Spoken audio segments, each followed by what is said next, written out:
ways have you grown closer to Jesus? I serve a righteous God. And that is why we say our prayers. We are all his children.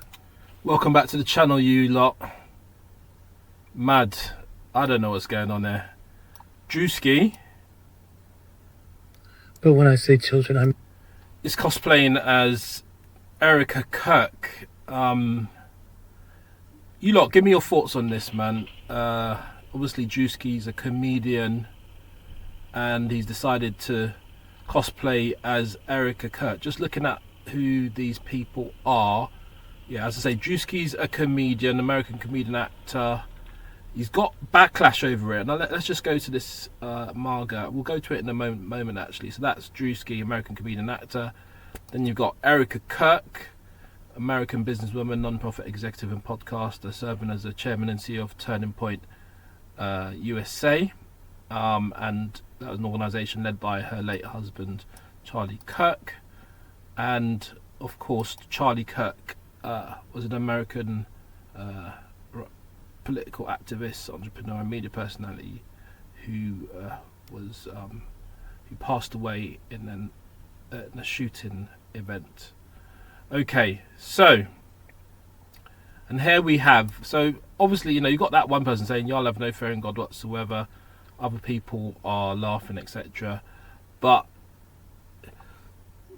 can comedy go too far? I guess that's the question of the video, really, man. Can comedy go too far? I mean, like the Holy Blessed Trinity, which is why I hold the Bible. Can comedy go too far? I mean, I'm going to see if we can find a few comments on this. You can see the videos there.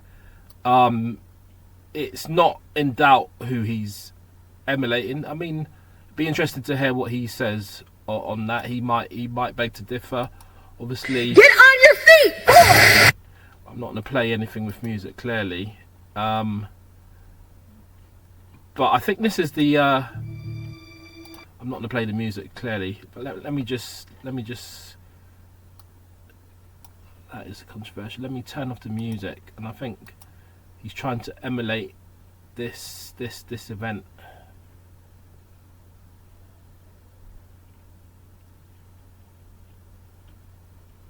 I mean, what do you think about that?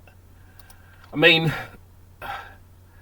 it is what it is, I suppose. This is the age of social media. If you're a public figure, you are going to be probably what's the word, satire. You're going to be subject to a bit of satire at times, and that seems to be what's happening here with Druski.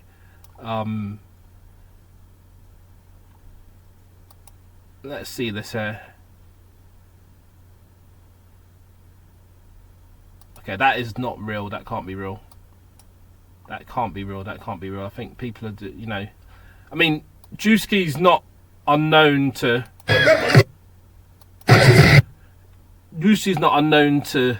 I mean, here he is taking the mick out of the prosperity pastors who are alleged to take a lot of money from their community, their church communities, and drive nice cars. And that's what he does, really. He kind of does it to everyone who stands out as a figure in society. He might subject them to a bit of comedy, a bit of satire. But I guess I think he's gonna. I'm gonna go back to that Independent article in a moment. I think there's going to be some people who think, given what ERIKA KIRK went through in losing her husband, it might be an inappropriate thing to do. And there's him doing another, talking about having a work wife or something along those lines. But yeah, let's go to that Independent article. I just want to see what is, you know, what's the nature of the criticism. This is the Independent. So Druski, I'm going to accept the ads. Druski draws backlash over latest parody video mocking MAGA women rather. So this is on 26th of March by Kevin E.G. Perry in Los Angeles. You can see him. He'd you know, the white face, as they call it, and this is another example of white face actually. Obviously, there is an issue with blackface, and I don't know. Some might argue that there should be a corresponding issue with white space. But I mean, you let me know in the comments what your views on all that is. But as you know, he's wearing prosthetics, makeup, but this time he's appearing as a white woman. He's portraying the character holding a mock press conference about the war in Iran. I mean, it's a current issue. I mean, war's no joke, but I mean, there you go. That's what he's doing. Interviewed, clutching the Bible, participating in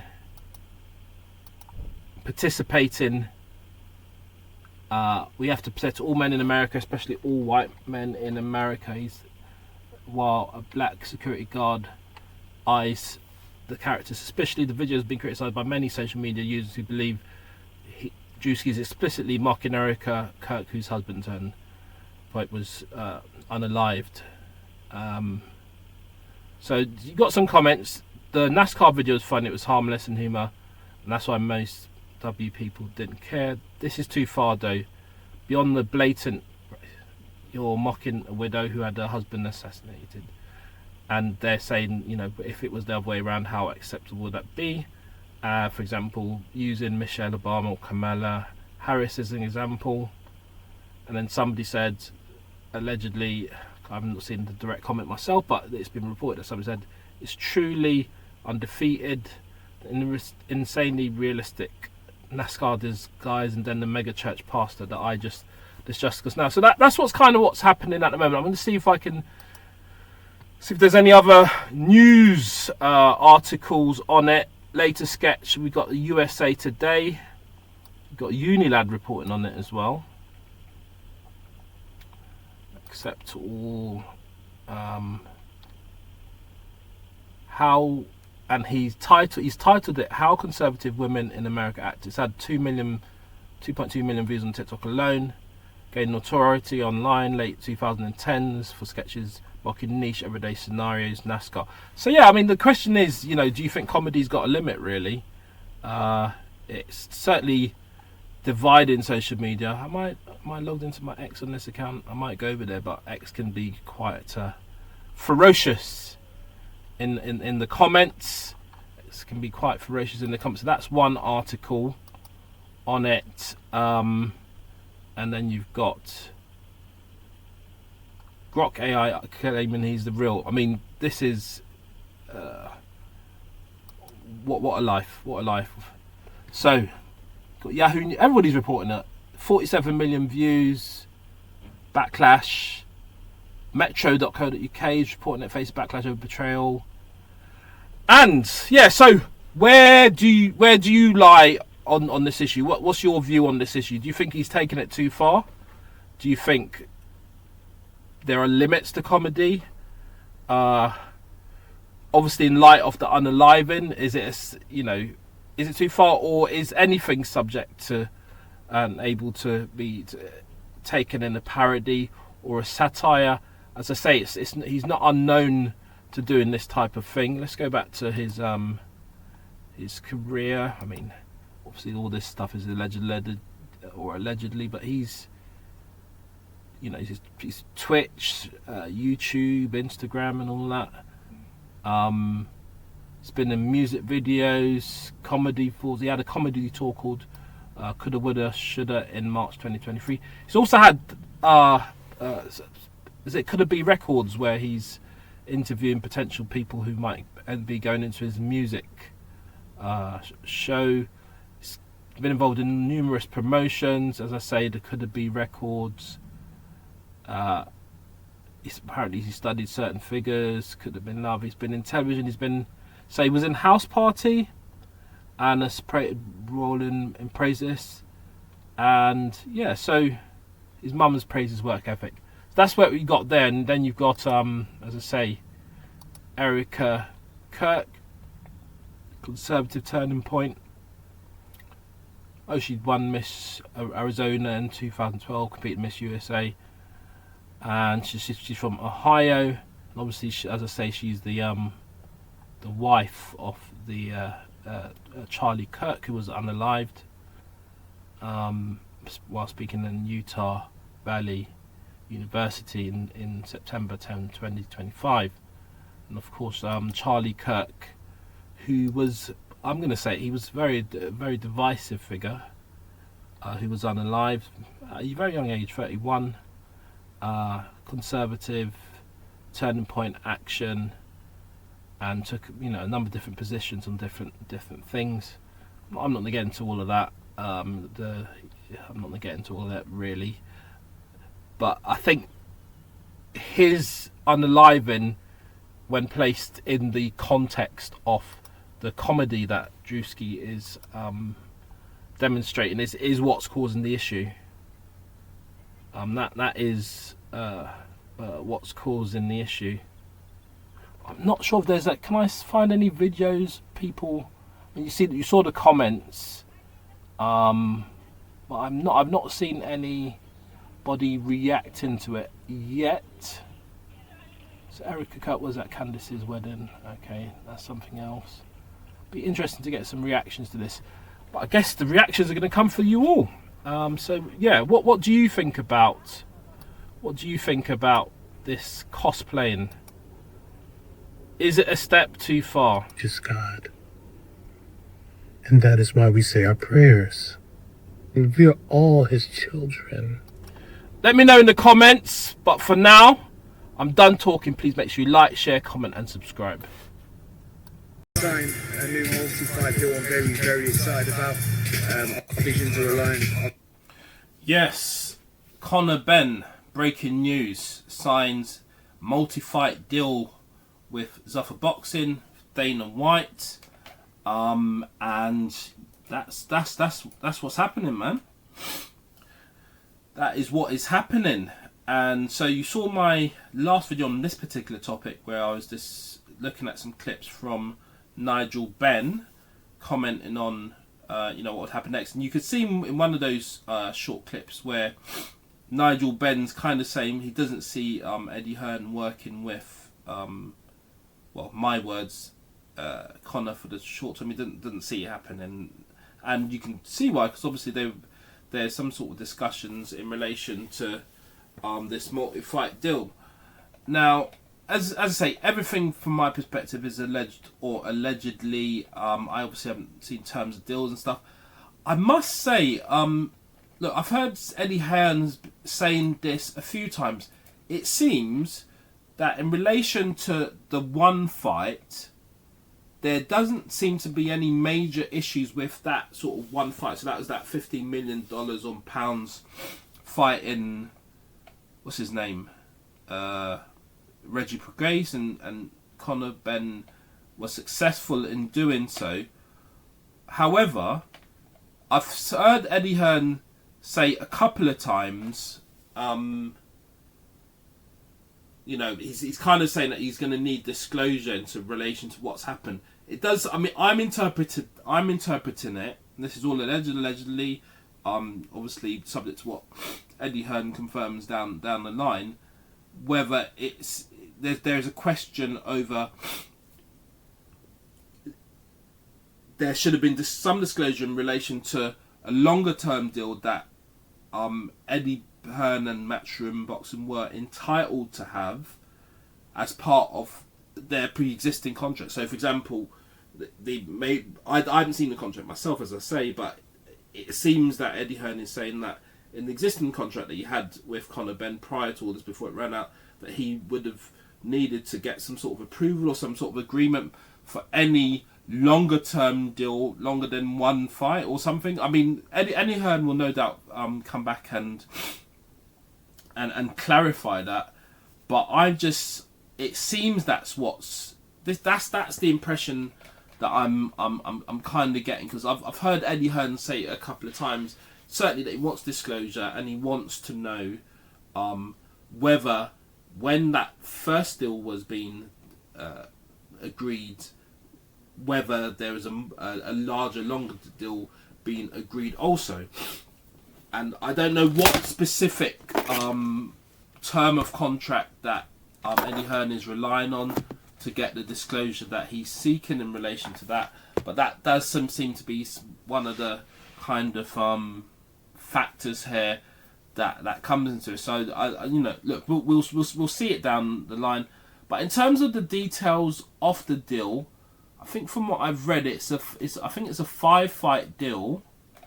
Is it for $30 million or something along those lines? I think so. I think it's a 5-fight deal for $30 million. Now, proportionately,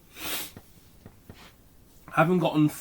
I mean, let's break it down like this. And this is all alleged. Allegedly, they will no doubt confirm the figures themselves at some point. But if we look at, so he's got 15.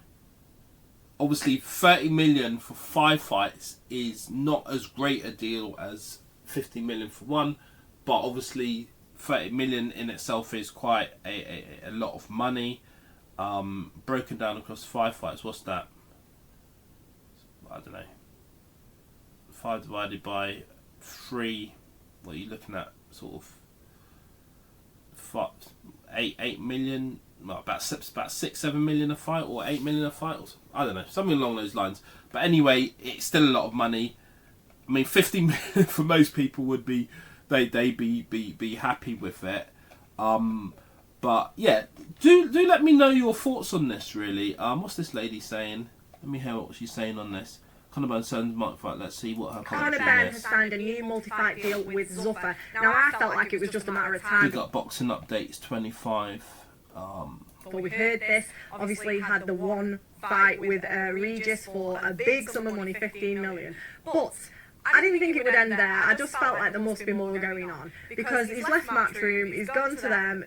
I don't think there was going to be any wiggle room for him to go back. So she's saying there's no wiggle room to go back. I mean, yeah, that's what Dad Nigel Ben was. That's what Dad Nigel Ben was saying. Do we think Queensbury would have picked him up? Probably not. So the deal with Zuffa. That's interesting, actually. Queensbury, but I mean, Zuffa's in there already, isn't it? But yeah, I've just got this. I do want to look at how this unfolds legally wise, just to see what Eddie's point is. I mean, in general terms, Eddie's not really. I mean, I've certainly made those kind of points, but he's not really commenting on this because he's saying, you know, there's a lot going on in relation to this, so he can't really comment on this.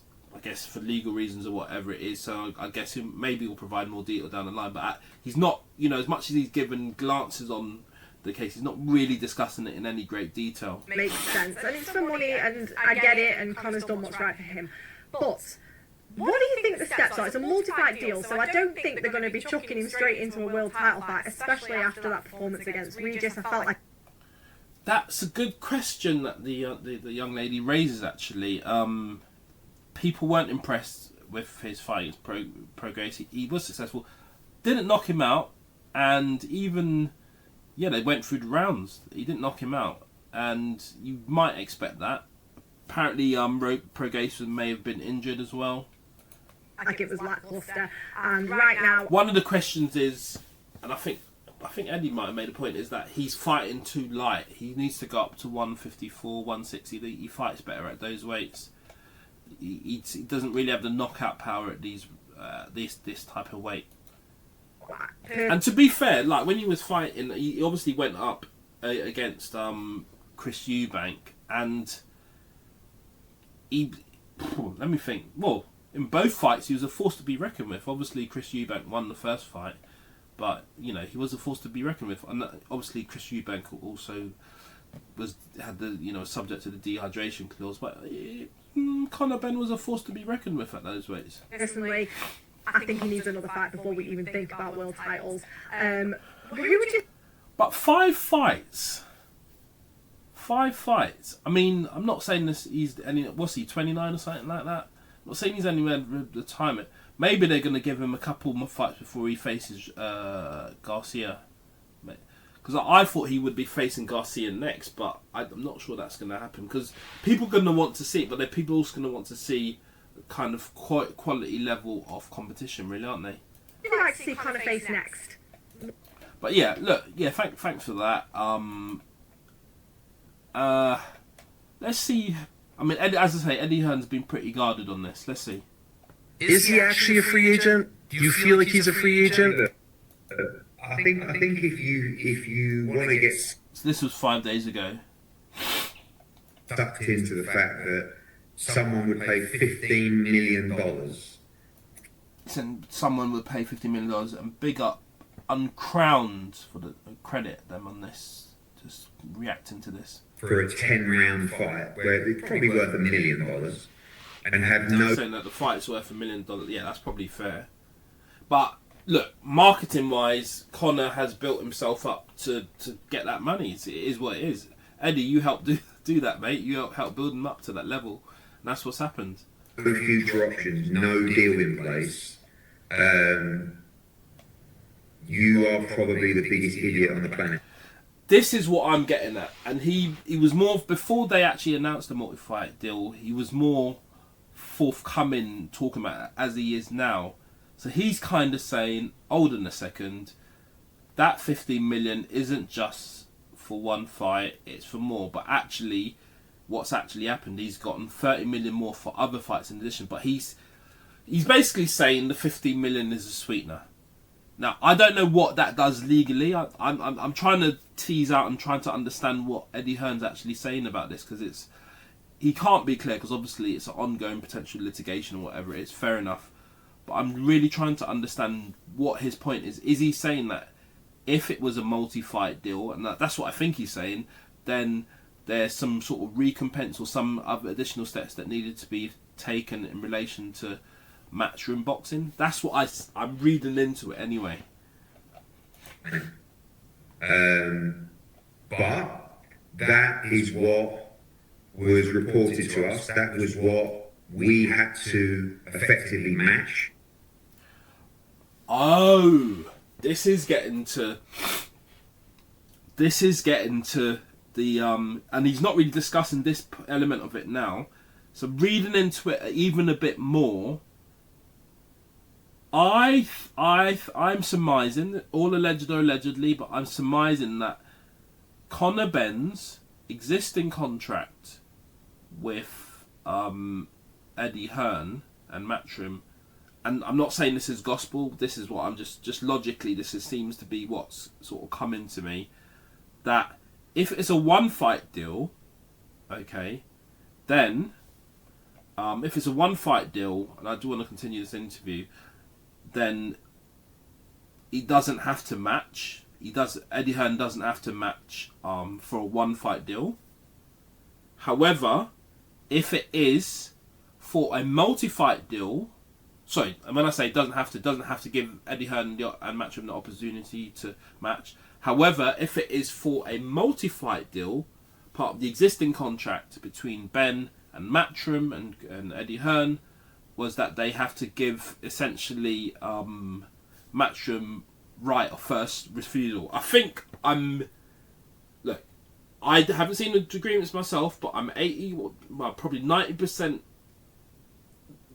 sure, or it seems it's 90% most logical that the reason why Eddie Hearn isn't, I mean, he's not pleased that Conor was leaving anyway, and obviously the loyalty through 10 years, etc.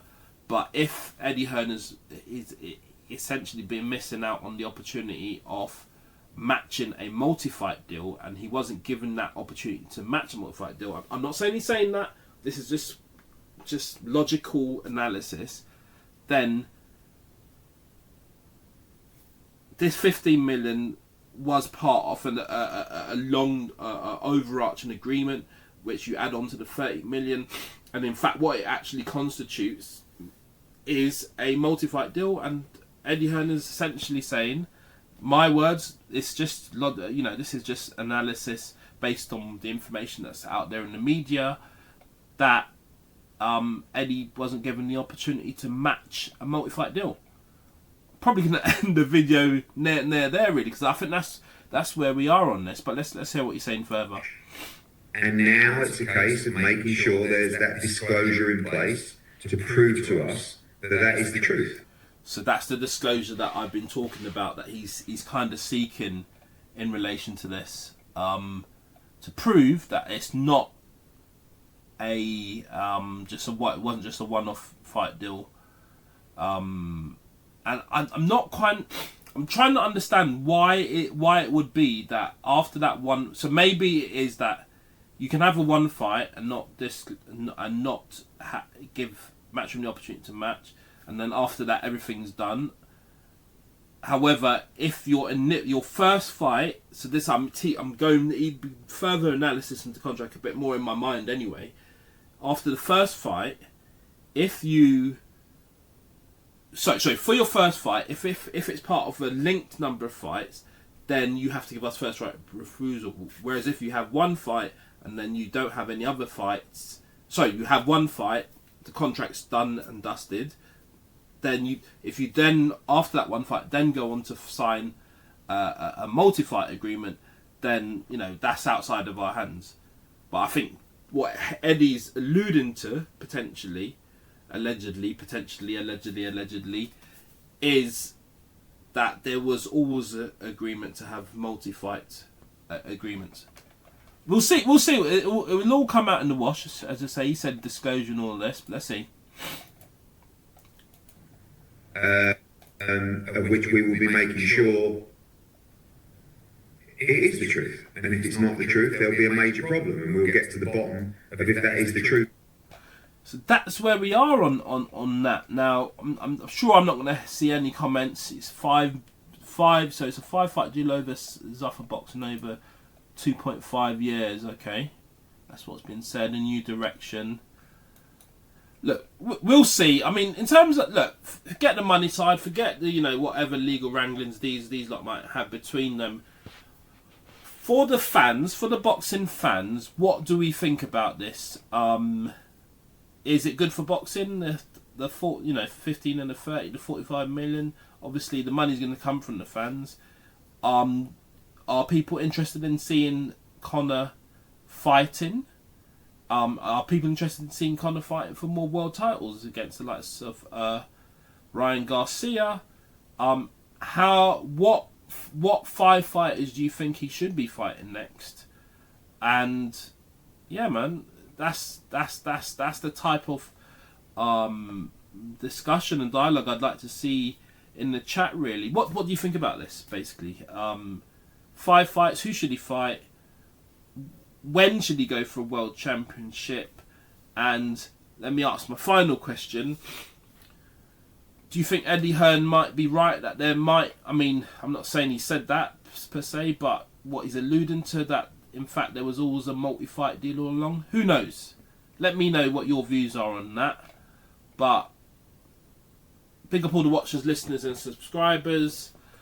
Bit of British boxing analysis, a bit of American boxing analysis here, the business side of things, contractual, legal and all of that.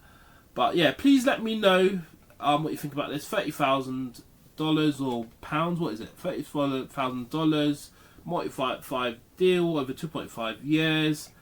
Conor Benn's cashing in, why not? He's as you saw on that clip from the other video, he's trying to look out for the legacy of his family. And I, as a father, any father, we all hear that. And that's just business, I guess. That's just the boxing business. Please make sure you like, share, comment, and subscribe. But for now, I'm done talking.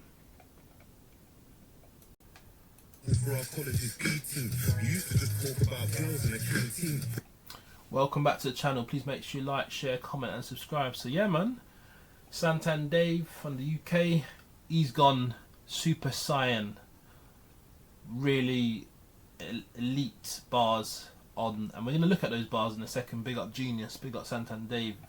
I think this brother who's hosting the thing is called Justin Credible, but some days I feel like I'm chasing a pet.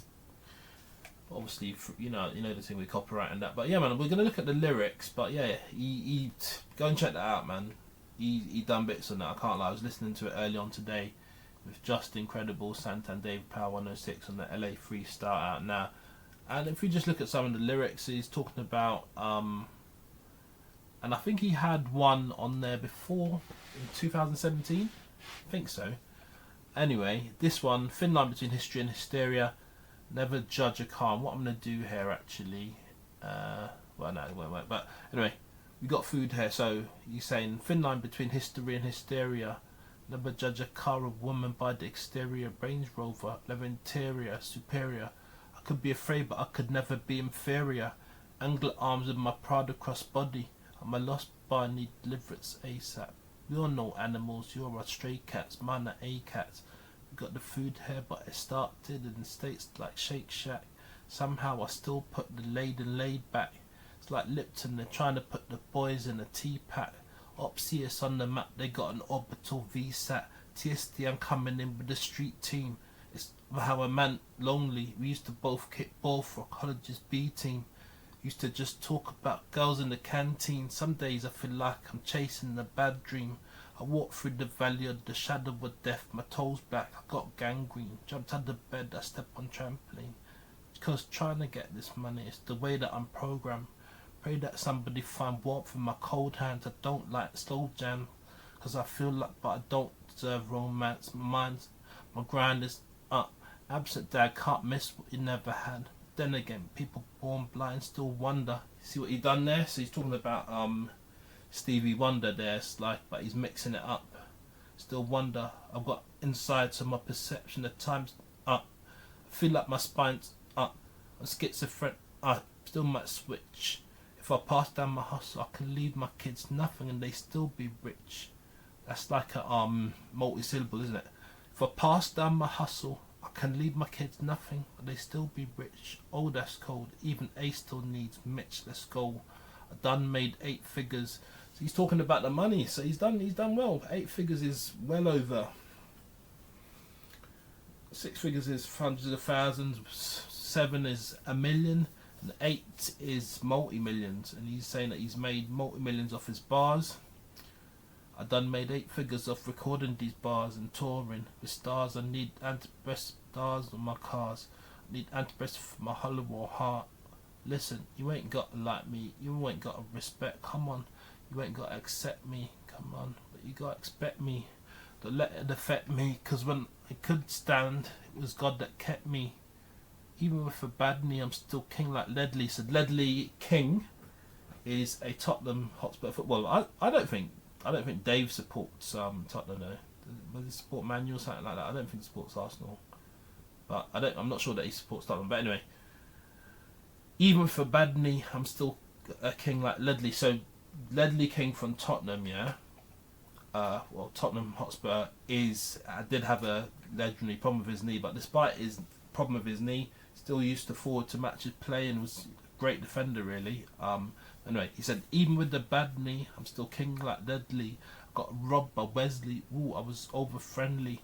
Look where that led me. Success made my own. Biggest supporters resent me. And the people that I grind with, the people that left me.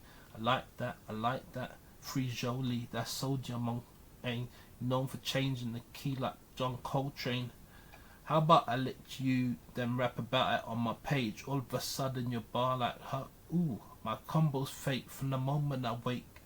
Diabetic, but I'm grinding, but I got no cake. Not sure if he's really diabetic, but he's saying essentially,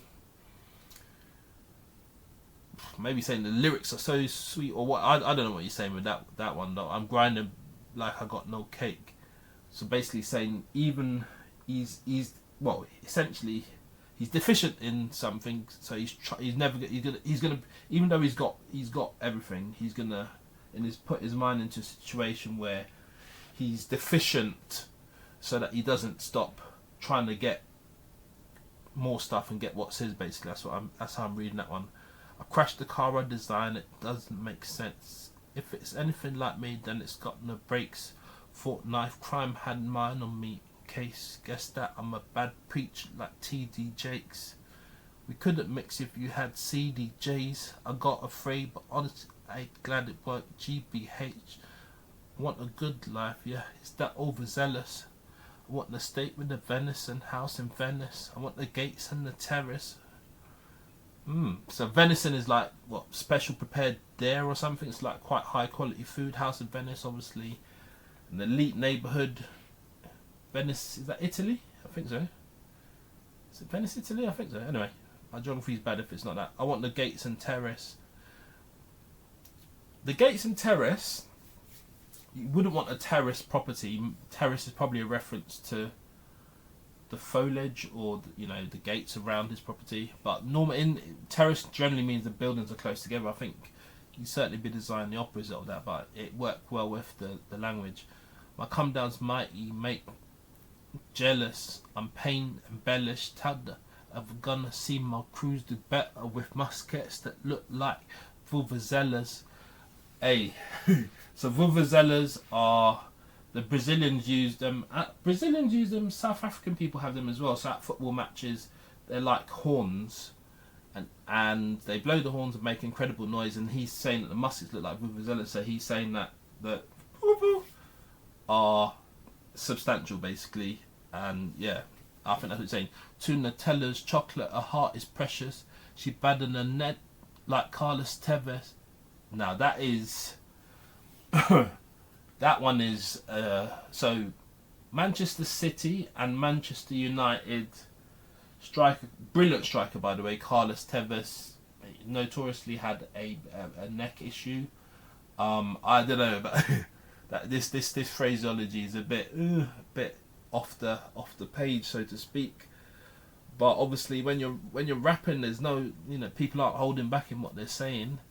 But it could yeah. I'm not gonna go into it, but it could come across as a bit of a thing. I won't say why, but yeah, he said, and then he's talking about. I'm not gonna go into why he's talking about necks and that, but you can use your imagination. Just looking for a bad who eat a rice and cabbage. My life is savage. Escape that with minor damage. Nowadays I'm all solo. Book a flight to Paris. I'm not even sure if he's using the flow that I'm using, but maybe something similar. I carry luggage, I don't carry baggage. Let's break that down. So I carry luggage, I don't carry baggage. So luggage is, I would say luggage is, they're the same thing really, but luggage probably be seen as more significant. But you probably carry baggage into the actual aeroplane as hand is it hand baggage? I don't know. Oh, actually, it's the opposite way around. Actually, I would say the baggage would be in the airplane bay, holding bay, and the luggage. In this context, I think he's saying that he doesn't even bother to carry suitcases around with him. He carries just hand luggage onto the train, and you probably just buy stuff while he's there. So that's why he's saying, I carry luggage, I don't carry baggage. Before I made it happen, my life was lavish. It took time for the worst, but that's the rite of passage. Lamborghini's Black Spider, Smiles Morales. Jim Carner for a career that hard to manage. We do injured when it suits her like Kamala Harris. That is peak analysis. I'm rhyming that, but so during I think the last election, there was a bit uproar as to whether Kamala Harris, who's of Jamaican descent and also Indian descent, whether she was either black or Indian or both. I think he's making a reference to that when he's describing, when he's using those words in these lyrics. So he's saying, that ain't hard to manage, we do Indian when it suits her like Kamala Harris. I don't have any comment on that per se. I've no idea what Kamala Harris's real background is, but I know it was a topic of discussion during the election anyway. But underneath the fame, I find it hard to manage. Heart is damaged. I'm telling you, my heart is damaged. Repetition for emphasis. It's like I'm staring at the ceiling, but the glass is shattered. I swear, trying to stay sane, that's too hard. There's no evading that. I went to dinner with a weapon, there's no escaping that. I ain't even been sassy, but I really ate with that. I had dreams of me breaking America. We linked with Jay-Z, did sunset dinners with James Blake. How you getting money, you ain't still in the same place. So he linked with Jay-Z. Cool. So has he broke America? Let me take a look. Santan Dave. We'll go back to the lyrics in a second. Santan Dave. Has Santan Dave broke America? I mean, he's doing bits on that LA freestyle. And he's in Boston, New York, April 27. That's why he's over there. He's got, even if he hasn't done it by now, he's only 27. He's got bare time. I can't lie. He's got loads of time. But let's see what he's done in America. Psychodrama, Wild Rail, critical acclaim. So mostly Brit Awards, Men TV, Europe Music Awards, Caribbeans and Game Over, Psychodrama, Heady One, Album debuted at #1 in the UK, selling 23,390 copies. Biggest stream for the biggest rap album, clips in Gang Sign. So he clips Stormzy in the UK. Stormzy's Gang Sign appearance, and that was in 2019. That's some time ago. Then he obviously had that project, was it an EP with Central C? Let's fast forward to that. I would say, the boy who played the harp after the year played as a CRG on the 8th cut of Central's debut album. So he's on Central's Can't Rush Greatness. Can't Rush This Greatness must have done some bits in America. Must have done. Then the boy who played the harp released 24th October, no prize singles. So no singles, just released it. Record debuted at the top of the UK charts, moving 74,000 first week. Fastest selling rap album on vinyl in the 21st century. Okay. Also became the first 3 albums at #1 and the first 3 albums inside the UK album charts. So at the moment we're seeing kind of in the UK. So he's still trying to he's probably mentioned America and breaking America because he's kind of still trying to break America. They're not really listing positions in America per se, but I think he's got a chance. He's an incredible lyricist. He's got a chance there. But let's get back to the lyrics. Where were we? But underneath the fame I find it hard to manage. Heart is damaged, I'm telling you my heart is damaged. It's like I'm staring at the ceiling but the glass is shattered. I swear, trying to stay sane, that's the hardest. There's no evading that. I went to dinner with a weapon, there's no escaping that. I ain't even been sassy, but I really ate with that. I had dreams of me breaking America. We linked with Jay-Z, the sunset dinners with James Blake. How you getting money? You're still the same place. When I was in the ends, never did it to save face. There's a light and the tunnel, but I'm long for the dark. It's all I had when I struggled and hard. This ain't 2016, bro. You're stuck in the past. You can't see that we're stuck in the charts. Definitely UK. We're stuck in their hearts, and the women of the wines are both coming from France. I even got an art. She ain't gonna come with glance and see a baller grab when I walk in the dance. It did a good job guarding her. Watering plants, this haberdina that I'm putting on the wall in my yard.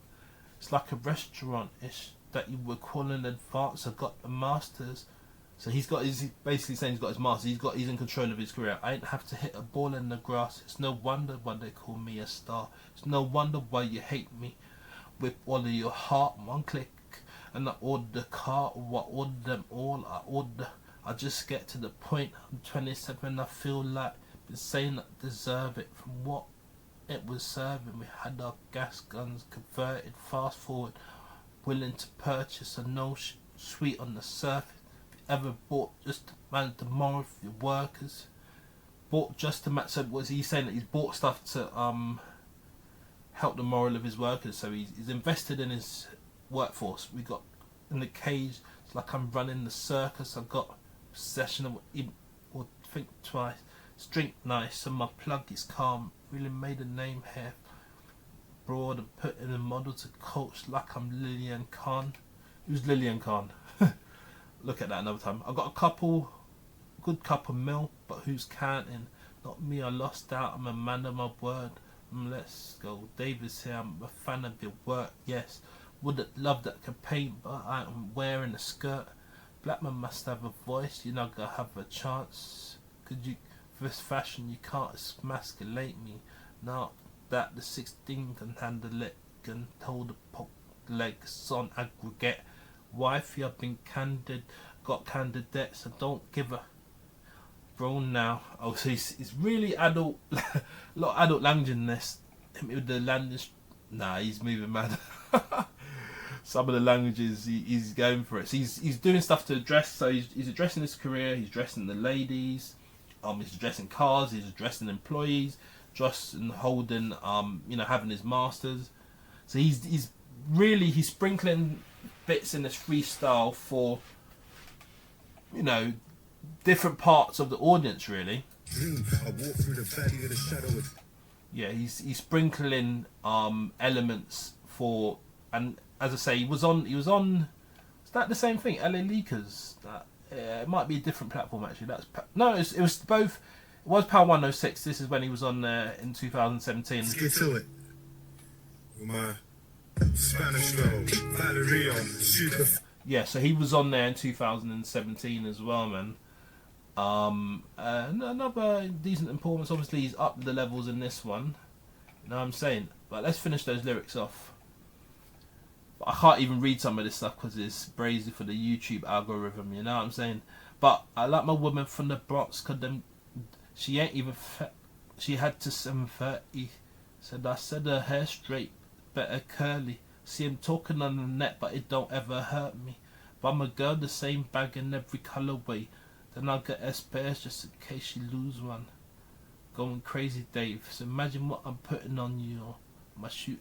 Talk about it. Yeah, man.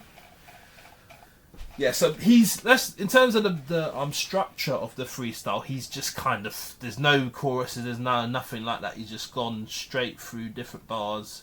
Bit of repetition for emphasis with antidepressants. I think he said, what did he say as well? My heart is death damaged or something like that. I think he said that a couple of times.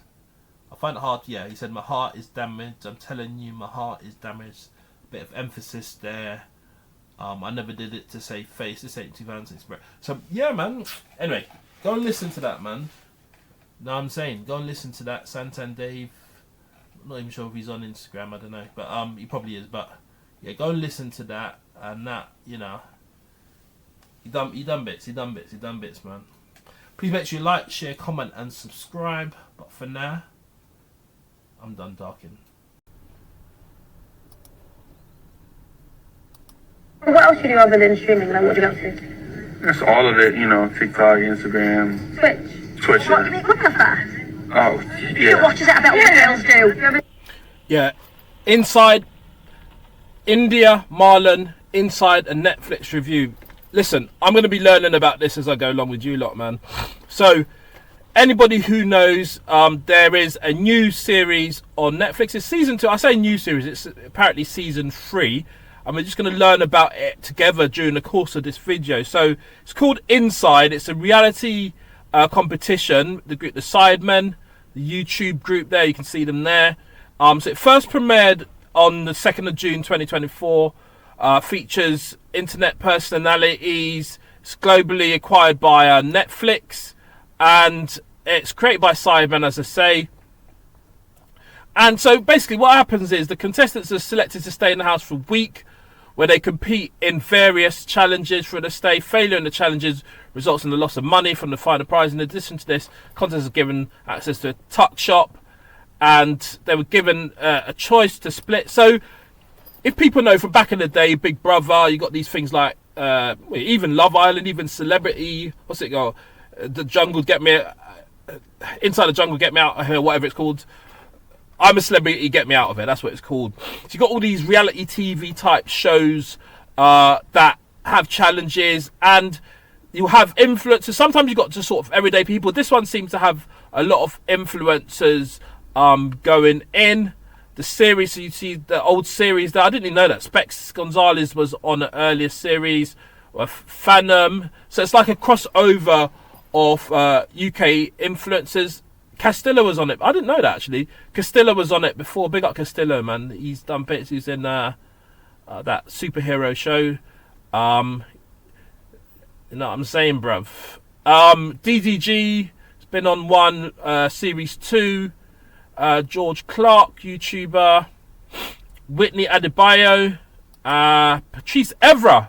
I recall the clips now. Yeah, Patrice Evra was on one as well. Footballer for Manchester United. Was he the winger? He's a great footballer, actually. And on this season, you've got, and yeah, somebody's been eliminated already. Anna Malgons. You got Alhan Genke, used to run podcasts, Gasworks with my man there. What's his name? Poet.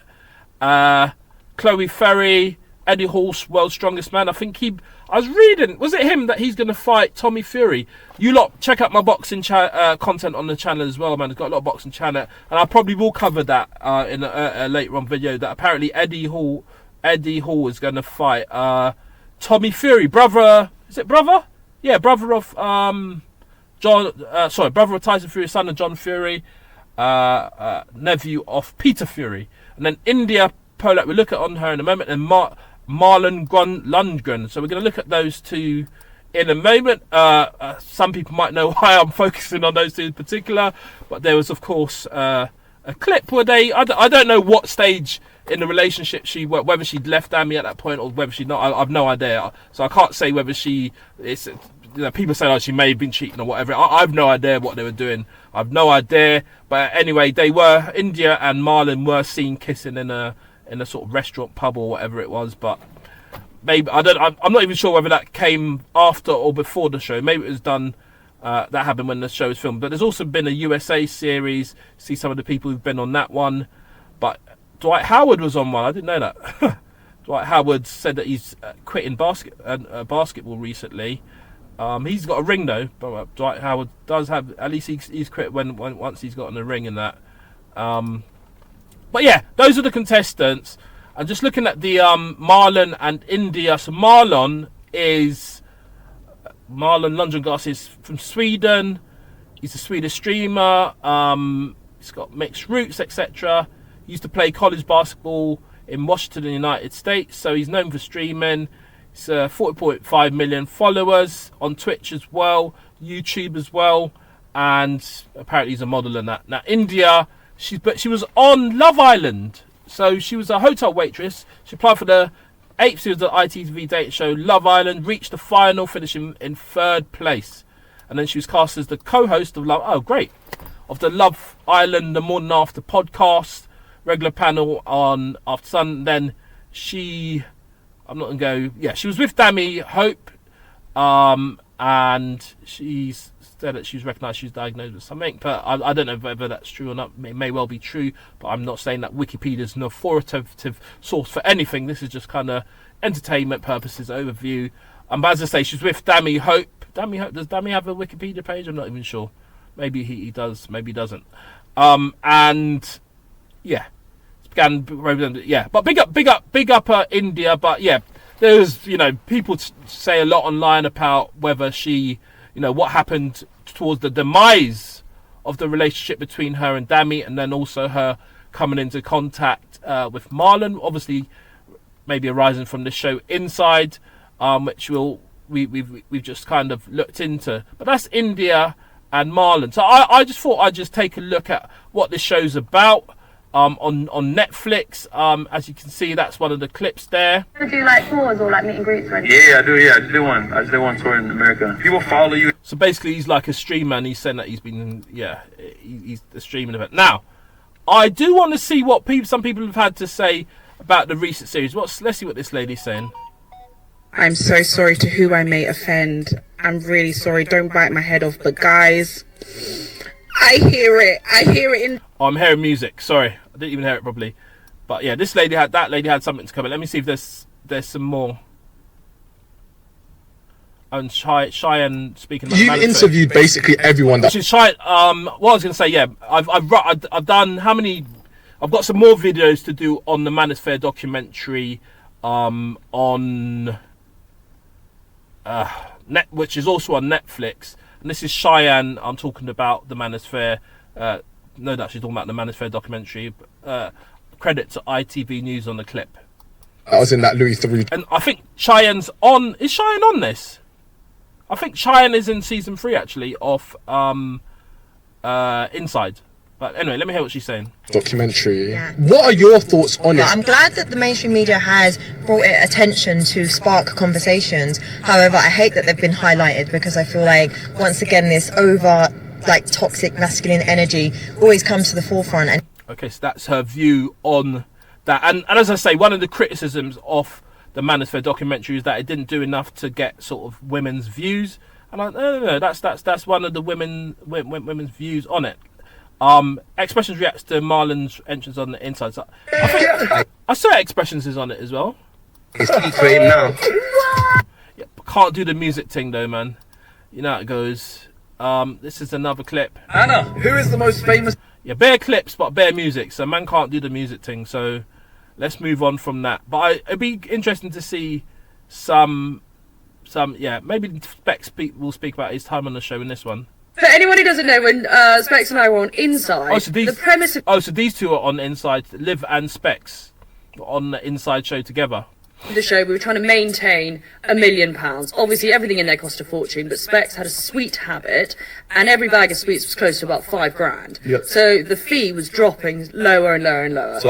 So the more they eat, the less they get. I get. Spent 80k on sweets. You spent 80,000 £80,000 on sweets. Mad thing, Specs. I'll go on for that. I think me, Liv, and Chloe were the only ones that didn't care about the £1 million, to be honest. I know, but when it... Okay, so that's the kind of... Some of them will want the money, others of them might not want money. But let's look at this one. You went to India. Oh, it's Bear music. Let me turn the music off. Let's see if we can get a sort of reaction from just looking at the clip. So Marlon's reacting to himself. Let me see what he's saying. Right now, bro, we're watching this show, bro. The show happened. You know what I'm saying? Things happen. Whatever it is, bro. Okay, have fun with this shit. So that's the first time he met her, bro. Whatever you want to say, but like, let's not take this shit. Let's not this is not Voldemort, bro. And as I say, my interest in this is I'm talking about the show. I don't really care what people want to do in their relationships, and that I don't care. I'll be honest. I might mention something that I've seen, but man don't really care about what people want to do in their relationships and how they want to run their relationships. You don't know people's business. You just a good adage, mind your own business. You know what I'm saying? But I mean, obviously, I'm talking about the Netflix not Netflix inside game show. So this information is on the cusp of it, so to speak. Okay, let's be honest, bro. We moved on, Mud. You know what I'm saying? Shit happened. It was whole situation. I'm on Netflix, Mud. Let's just. So he's saying, moved on. I'm on Netflix. Whatever happened. You know what I'm saying? Watch. Okay, understood. Everybody understood. Good to go. We're good to go. Everybody good. So you say move on, basically. Okay, amazing. How can I see? Alrighty then. Nah, so that's what happened there. So he's commented on it himself. Yeah, there's just too much music in the clips, man. But they use the music obviously to build drama, and you know. So yeah, a lot's going on. What's this going on with Tyrone and Sam Ham? Oh wow, this is interesting. I hadn't seen this. So two streamers, Tyrone and Sam Ham. So apparently Tyrone's become a Netflix ambassador. I'm sure that means representing the show in some way. And Sam Ham had one of his segments on stream sponsored by Apprentice. So they're saying basically they're doing bits. Yeah, big them both up. You know, they're showing that there's many ways to sort of make an income and generate, you know, money through entertainment in the UK, and they're, you know, good examples for it. So yeah, no, big up Sam and Tyrone, man. Yeah, man. So yeah, that's that. What's this? I love Gunna's music, but oh yeah, I do want to look at that actually. So Gunna, I'm kind of veering off slightly, but Gunna had a run in the UK, and there's loads of people running with Gunna. He's on here and touring the UK at the moment. Music and that, and there's people paying 50 quid to go and run with him. Big them up if they're fans. I guess that was a great experience for them. Other people are saying that, oh, he's got groupies running with him or whatever it is, but it is what it is, man. Everybody's a fan of. Listen. Everybody's a fan of someone. I have though seen also on the timeline, just briefly, I have seen on the timeline some of the women saying that they're seeing certain man running with Gunna, but they're not. Their man aren't paying for certain things, you know, for the children and stuff. That ain't great. If that's happening, that isn't great. But if you're a fan and you want to pay to run with Gunna, pay to run with Gunna, innit? Is what it is, man. I ain't commenting on anything else because that's not my field. But obviously, you know, people will talk about Gunna and Young Thug, and I'll just leave that there. But you know, that's not really my field. Them sides of things. You know what I'm saying? All right. Anyway, let's get back to Inside. So yeah, man, it's a hit. #1 on Netflix apparently. Straight #1 on Netflix in just one day. In one day, multiple other countries on Netflix. So it's a show that's doing well. And I think the story of India and Marlon would have helped the show, to be honest with you. It's not going to detract from it. It's just part of background media. But yeah, they're doing well. Let's hear this. Please let there be no music. Let me hear. Hey, Miss Lloyd. Okay, so he called out his maths teacher. Yeah, there's too much music on this one. I have to be careful how I review it. But yeah, man, this was Castillo on the earlier one. I would like to confirm 2 Fanta Light. Morning, brav. Man like Castillo, you know. Big up. And the assist token, bruv. Go and watch a recent video on Castillo's channel, actually. He's explaining that, like, he's lost weight or something. He's just explaining the changes, basically getting himself into a sort of health regime, how he's had to change his life over the years as he comes to terms with fame and how to advance and progress himself. So I watched that on Castillo's YouTube channel recently. That was quite a good watch, actually. Thank you, bruv. With that token, a Fanta, brav. Fanta Light, please, brav. Castillo now has the same amount of assists as Anthony this season. Thank you, bruv. Oh, so yeah, that's Castillo. And he is, you know, he starred in a couple of things. Well, he starred in a big show, another big show on Netflix, actually. Yeah, man. So, watch this on Netflix. I'll send you the best ones. Where's your accent from? I was born in Ukraine. Oh, really? I might not be involved in this because Alhan is he's got the joke, so he's liable to say anything. So I'm not even gonna do that one. I'm like Alhan. But yeah, what a mix of personalities. What a mix of personalities, man. What a mix of personalities going on this show inside. I haven't been on TikTok on this machine, actually. Let me see what they're saying about inside on TikTok. See, get some TikTok views on it. I haven't logged in. I don't want to log in. I just want to go to TikTok and search the main page. I haven't logged into TikTok yet, so let's see if there's any clips on inside. What is going on there? A duck and a dog, madness. Inside, let's see what we got. Inside, some of it's gonna come up because it's a popular show, man. So you got Eddie Hall. Allow it. Stop. Decline. Optionals. So we're gonna, yeah. Too many. What's the sound? I want to see some people reacting. That's actually what I want to see, but I'm not sure how. Just look for videos generally. Stop that coming up. Let's see. I'm super close to you two, but then maybe you would pick me. Okay, so that's one of the clips. Marlon says he'd marry India. I'd marry you, you know, I would. Yeah, go I just on, say there's too many. Marlon, after his boyfriend, got mentioned during Inside. Come on. You got this. Go on. Too much music though. What's wrong with you lot? What's this bro gonna say? Already been voted out. Second one. Excuse the language. It is jokes, though, innit? It is jokes. It's not all. Expressions can go suck his mum. Brazy. Nah, I'm actually gassed. Like, Inside actually mad washed. It fell off time ago. That was bare an hour ago. Like, I'm not even asked, so probably just drive home. Oh, I think this person's working the show. It's the Sidemen Inside. I think that's the actual main account. Let me scroll through these without. I'm gonna guess which ones have got music, which ones. But what I'm looking for is get one of you lot's comments, a video on this. But I think I might have to log in to get a bit more. But yeah, man, they're doing bits. They're doing their bits, man. They're doing their bits, and apparently #1. So big up Sidemen Inside, entertaining show. I'll watch a couple episodes, see how it goes, and. Let me have your thoughts on it. What do you think? Do you think it's been a great show so far this season, season 3? And yeah, just let me know. Please hype this video and please make sure you like, share, comment and subscribe. Really appreciate the watchers, listeners and subscribers. But for now, you know what? I'm done talking.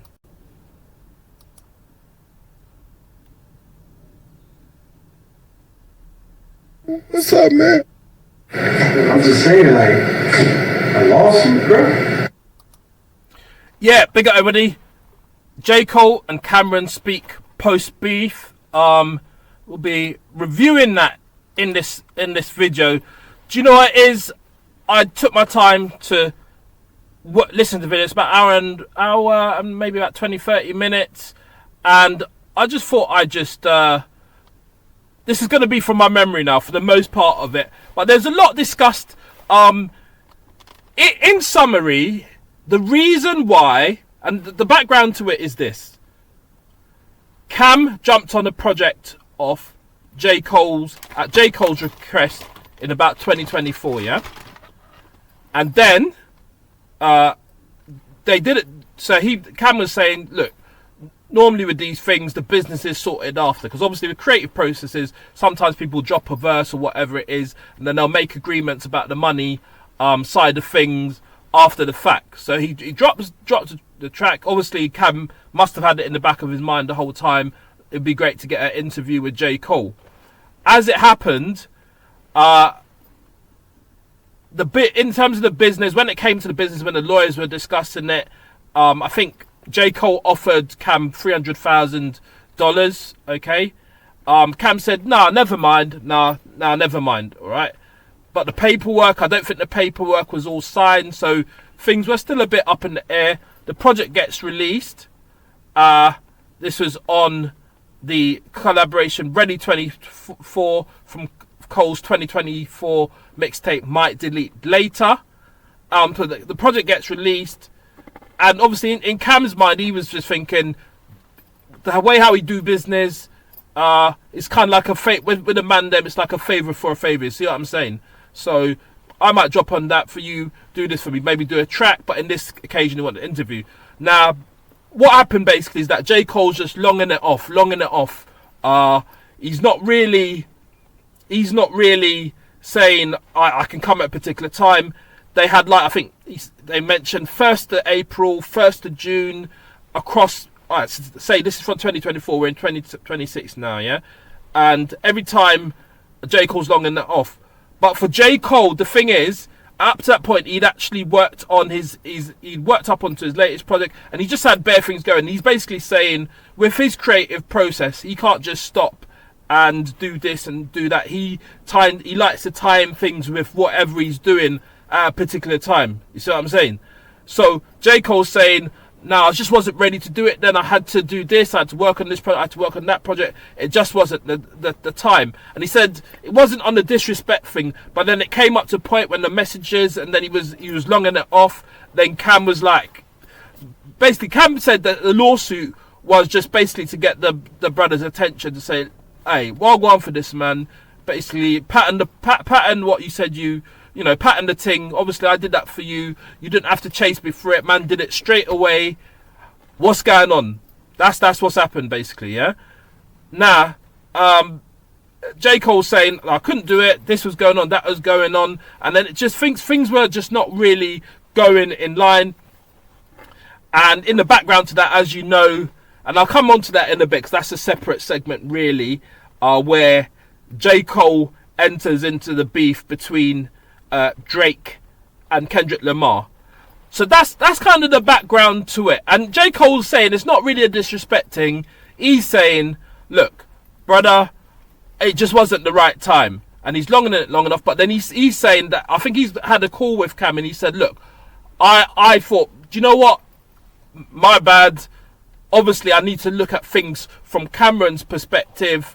And I think it was maybe recently, I got the impression it was over the last sort of 6 months or so, he's kind of said, regardless of the fact that you've dropped a lawsuit against me or whatever it is, he'll still forward for the interview. Obviously, what you see here is a bit of banter in that, you know what I mean? Because the man them are saying, yeah, JCole's kind of like pulling up. When she's sick, fixing somebody's collar.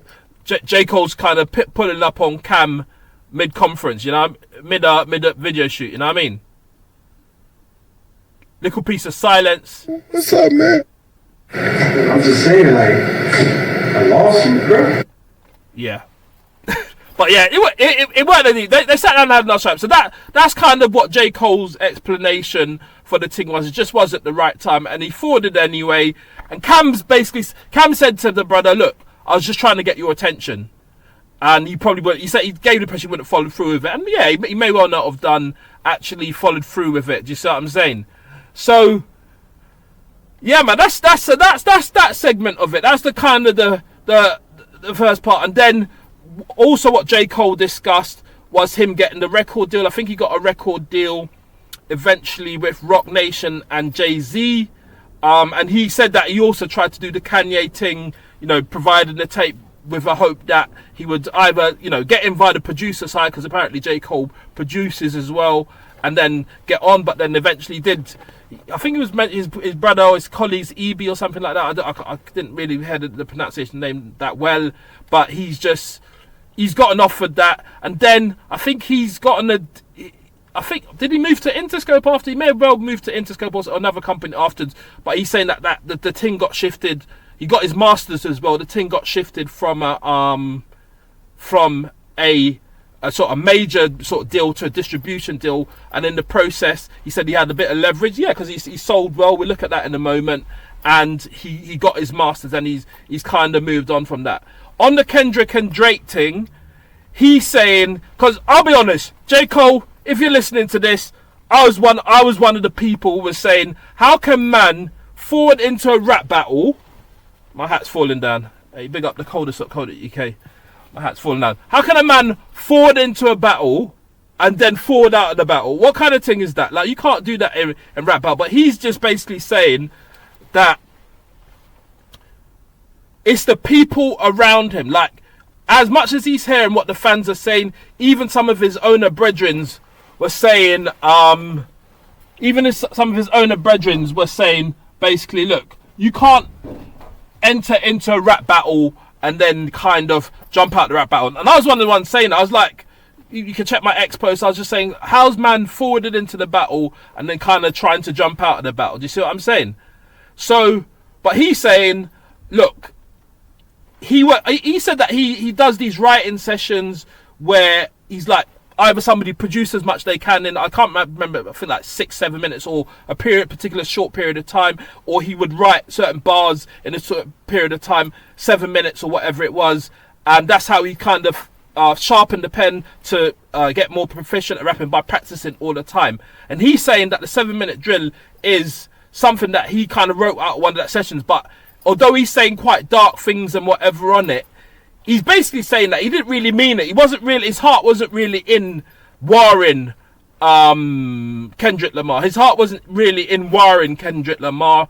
And he's saying, look, I think it was at Rolling Loud or what, some sort of performance where he's gone and he's apologised, and he said he thought about it. He said that his wife's locked in with Kendrick Lamar's wife. There's kind of like a family circle going on, and they're like, his heart's not in it like that. Do you know what? I'm going to go to this performance and I'm going to apologise and I'm going to withdraw from the rap battle. And he's saying that's what he's done. He's withdrawn from the rap battle. Apart from that, in terms of his view on the rap battle between Kendrick and Lamar, I think by inference, I think he was kind of saying Drake didn't do so well out of it. And I think a lot of people would say that Drake didn't do so well out of the rap battle with Kendrick Lamar. Lamar forwarded back with a whole trailer load of Grammys and all of that. Not like us, you know, the thing ran couple summers and that. So he's saying he didn't like to see the brothers going at it, but he's saying that on a respectful side, because he's a man, like, because he's withdrawn, two things, because he's withdrawn from it, he don't feel too comfortable to speak on that side of things. And also he's saying, in addition to that, creatively, and he's like respecting the other artist's creative process, he doesn't feel that it's for him to comment on what was going on. But he's also saying that Drake, he doesn't understand. It's like he feels like people were waiting in the wings to cuss Drake, and they're kind of ignoring what Drake's built up. Do you see what I'm saying? They're kind of ignoring, you know, the awards, the platinum selling, and they're kind of like knocking that to the side because of one summer where Kendrick Lamar, I'll be honest, Kendrick patently obliterated Drake. Really, let's be honest. But it is what it is. Win some, lose some, and all of that. But JCole is saying, even though that's happened with Kendrick Lamar and Drake, yeah, you can't ignore all of the history and what Drake's built up before then. And he's saying that people kind of took it as an opportunity, and I agree that people kind of took it as an opportunity to have a go at Drake, and that's what happened. Yeah, so that's what he kind of spoke on that part of it. So yeah, so he spoke, as I say, he's spoken on how he came into the music industry, his deal. He's spoken on the fact that he wrote a lot of stuff at a particular desk. I think his latest album, he said that he's recorded a lot of it on tapes, and they were talking about the difficulties between mixing digitally and mixing analog through the tapes and the different stages where you have to go to and how much longer it takes. And Camron is saying that his first music was recorded on tape, so he was familiar with how that sort of thing works and difficulties. JCole also touched on his sort of closeness with I think it's rollerboarding. What does he call it? Skateboarding. He's saying that he's grown up. He used to go to the skateboard as a youngster. I think he said skateboard park. I think he works at the skateboard park. He then has parties at the skateboard park. So the skateboard park's quite part of life. He also spoke on. He also spoke not just in addition to the skateboard. He also spoke on basketball. He's saying that he doesn't really see himself as a standout basketball player as such, and he's saying he's more sort of like a bit part basketball player, because Cam referred to the fact that they had a phone call and JCole was in Africa playing. I think he was playing for some professional teams in Africa, but then he said he didn't really see himself as a professional, so he didn't really pursue basketball like in the way that Cam might have. He referred to Cam's clip with Mace, where I think Cam shoots instead of passing the ball to Mace. I'm gonna be real. Most of the people who follow in the line of Michael Jordan, they would have taken that shot that Cam took. Let's be honest. As much as Mace is upset about it, a lot of them would, because the time was running out, and Mace was closer to the market, to be fair. But I think Cam he considered himself on form, so he should have scored. But yeah, that aside, but he's saying, I think JCole is going to I think he's going to China later to play. Cam spoke about his experiences in China as well, and I'm not going to go too much into it, but JCole said that he's going to China to play soon. So yeah, man, it was a good interview, very good interview. Other people have commented, and I agree that Cam gave JCole a space to talk. I do think this is maybe one of the first, if not the first, interview that JCole has done. JCole said that, it was all in his mind to go to Cam first, and he did.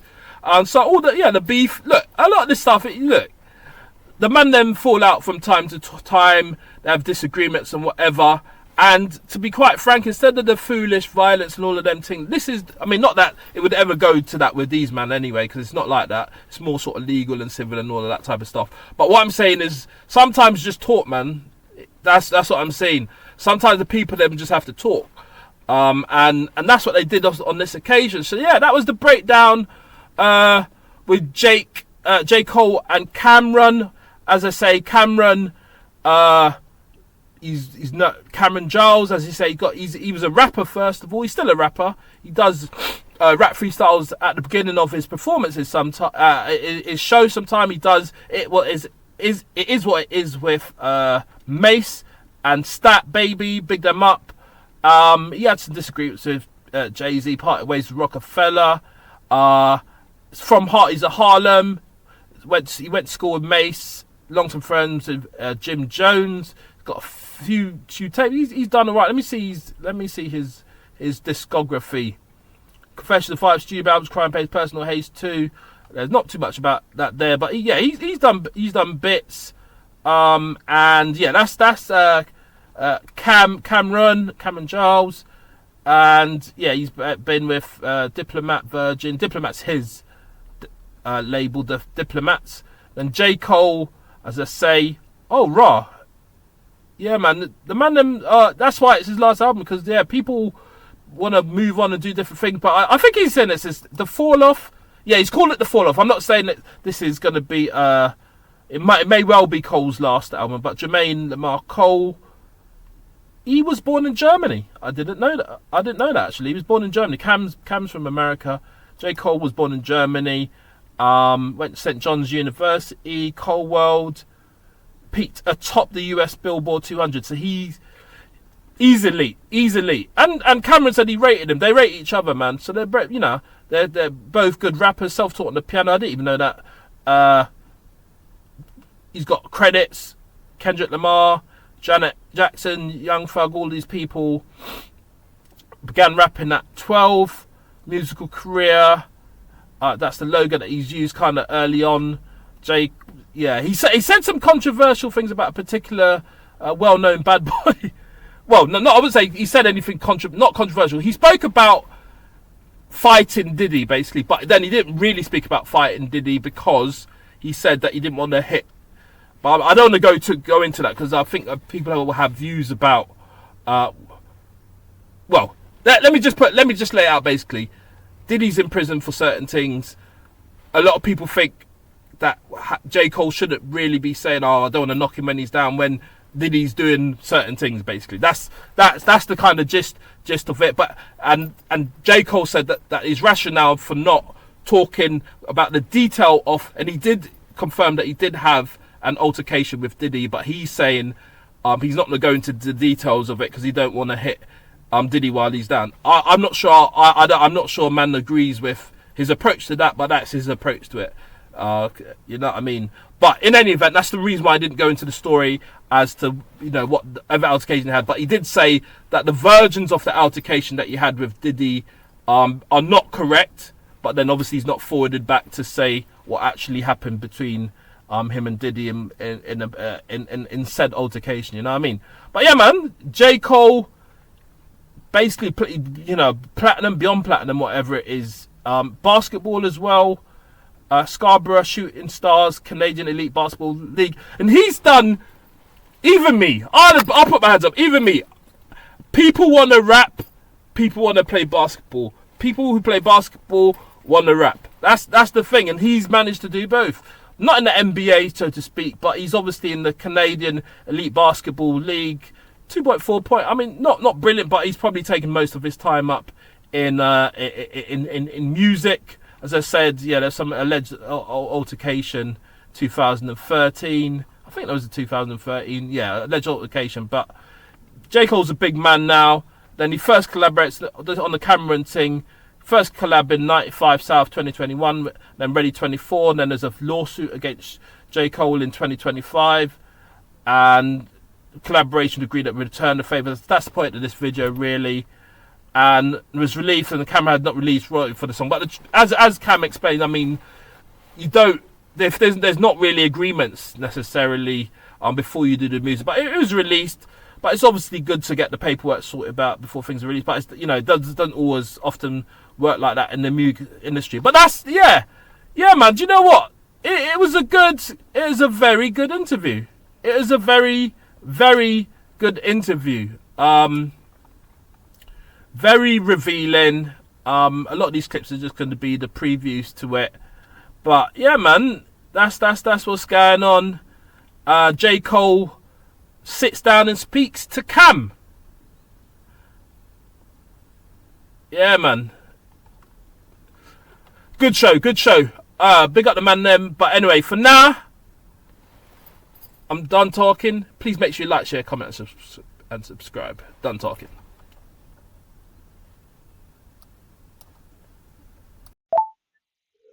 Anthony Joshua versus Tyson Fury agreed. Well, we're gonna be looking into this.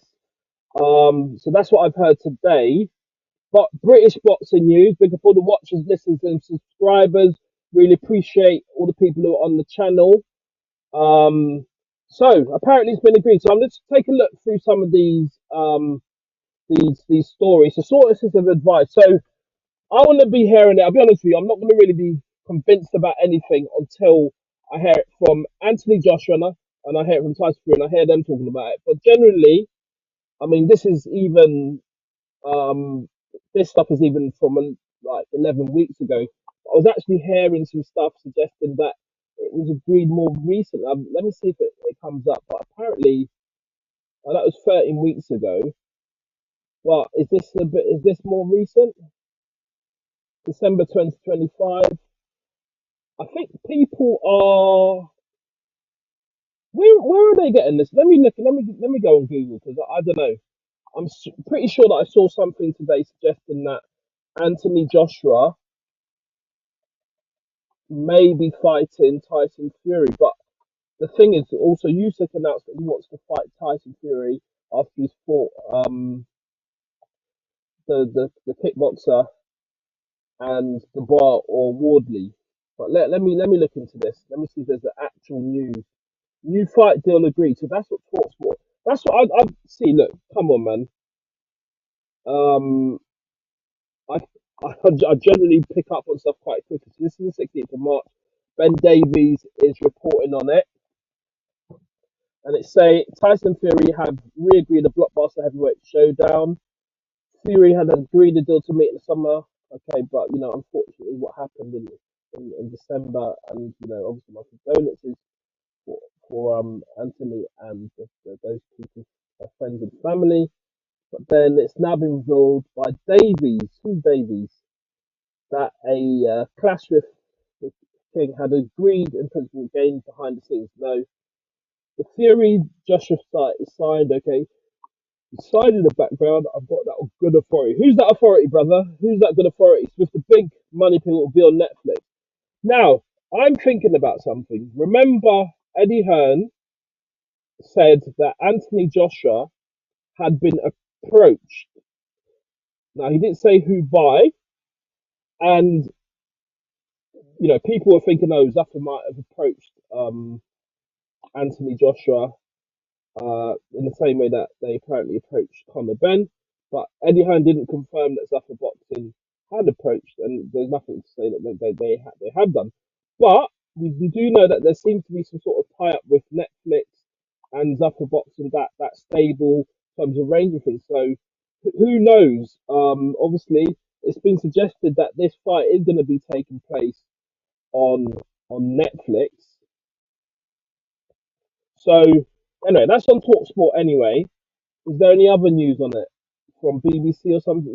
BBC, maybe ITV, Boxing Socials, Boxing Journalist shares new timeline. So as I said, at the moment, if you're looking at the story, it's not really either Eddie Hearn, Anthony Joshua, or Tyson Fury talking about it. It's a journalist. Who's this journalist? Let's go to Yahoo Sports to see who this journalist is. Boxing Journalist shares new timeline for Anthony Joshua test on Netflix. As researchers of Gareth A. Davis report, who's Gareth A. Davis? That both fighters had agreed, and why would he know and nobody else would know? So that's what I'd be interested to see. Let's do a quick search for who that is. Search for Gareth A. Davis. Okay, it's this gentleman here, and apparently he said that. Well, that's what people are reporting. I don't know what he's saying on it. That the fighters agreed, and obviously he's a presenter. Telegraph, Talk Sports. So he's obviously in the know with a lot of things. When you're a journalist, as he is, you know that you've got your ears to the ground about current events and things that are going on. According to Davis, the two British heavyweights have signed contracts for the contract, although the exact date has not yet been finalised. He suggests about to take place either in late 2026 or early 2027. And the commercially most significant fights in boxing history.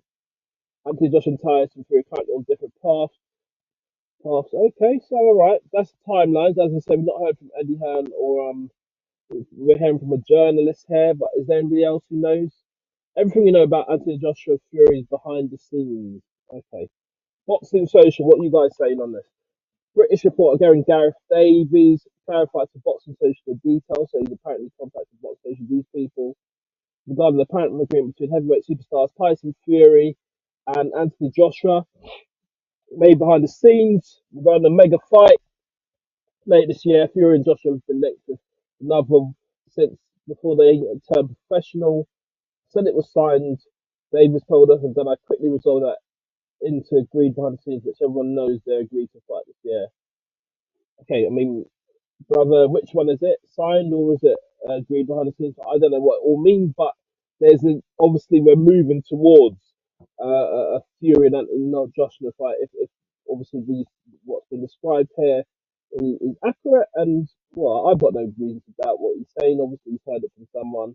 But anyway, for my purposes, everything's alleged or allegedly. Like, I've no idea, and I weren't there, mate. I weren't there. But yeah, they're all reporting on it. The Mirror's reporting it. Agreed, stunning details emerge. What they saying? What's stunning about it? Let's see. James Evan, a boxing MA trends writers writing about it. Reportedly agreed to meet in a Malfort heavyweight showdown as major deals have been revealed. The affairs that might not, yes, and that was very sad, as I've said, man. I mean, and you know, very sad time for the family.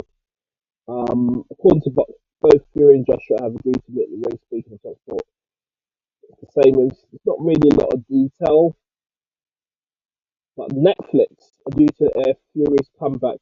Yeah, get rid of this though. I don't want that flashing up on my screen. But yeah, we're out of here. We're out of here, mate. But do you know what? Seems like it's on the cards. Tyson Fury beat Anthony Joshua. It's never happened. Obviously they've been the top heavyweight at various times in the last 10 years or so, and we're just gonna see. We're gonna have to see what happens. I want to hear Eddie Hearn speaking about this, though. I want to hear Eddie Hearn speaking about this because I'm sure he'll have a lot to say. He did say that he was gonna be having a discussion with Anthony Joshua soon. Eddie Hearn, see if he said anything. See if Eddie Hearn said anything on this recently. Eddie Hearn on Anthony Joshua v Fury. Gareth, I'm going to put Gareth Davies since his name's in the mix in terms of having this knowledge. Gareth Davies reveals all on Tyson Fury. So, all right, let me see if I can hear this. I have been having some problems. Allow it, man. I'm not sure how it's going to work, but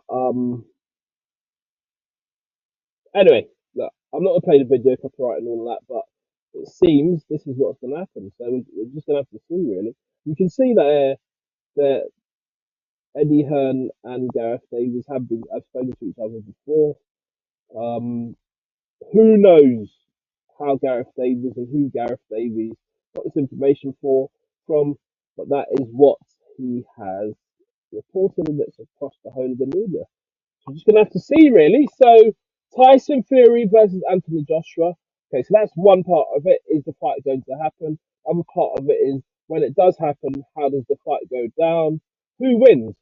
Now, am I going to put my mouth on it?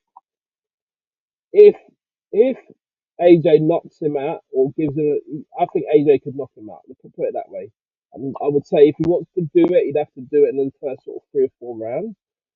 Other than that, Tyson has shown that he can knock out people. He knocked out. I think he knocked out Wilder, which is quite significant. And apart from that, I would say in terms of skills, even as against Anthony Joshua, Tyson's elite amongst all the heavyweights under Usyk. You see what I mean?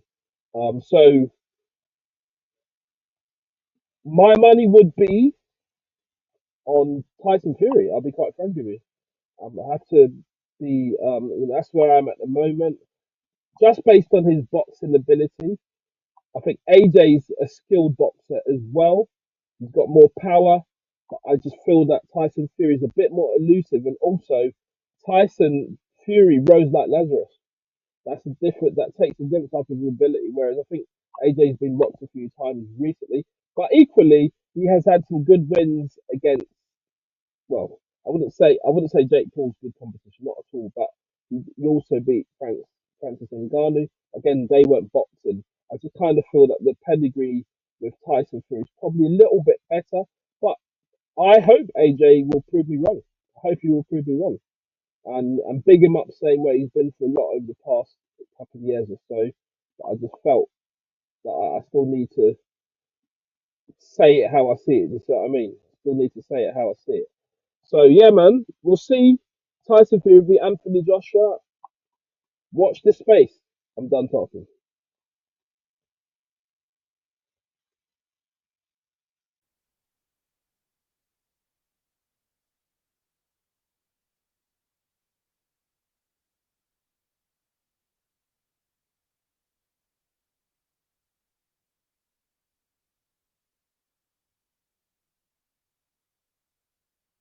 no flipping way that I could buy my brother's freedom. So, hocus pocus, you don't focus and you're close to death. Our worlds are too different.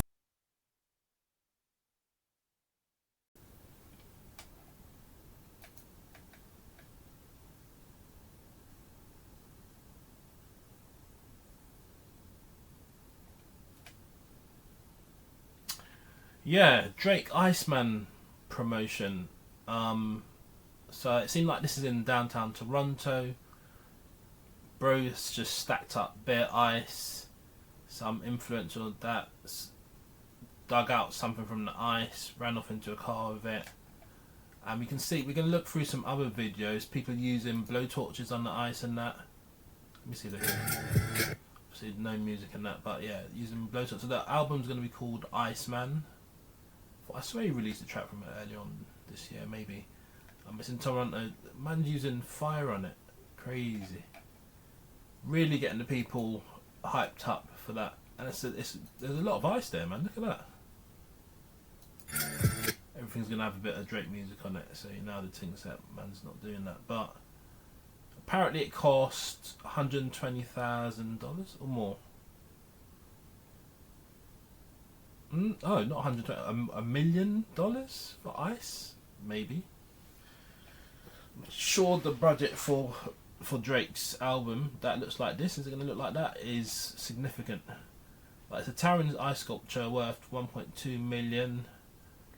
But there's people are concerned about it flooding and stuff like that. But I don't know. We'll see what happens. But buying blocks of water seems expensive. Well, people, this is a lot. This is a lot going on. Let's look at another slide. Brothers taking that, they put fire in it. Drake fans use sledgehammer and salt and even fire.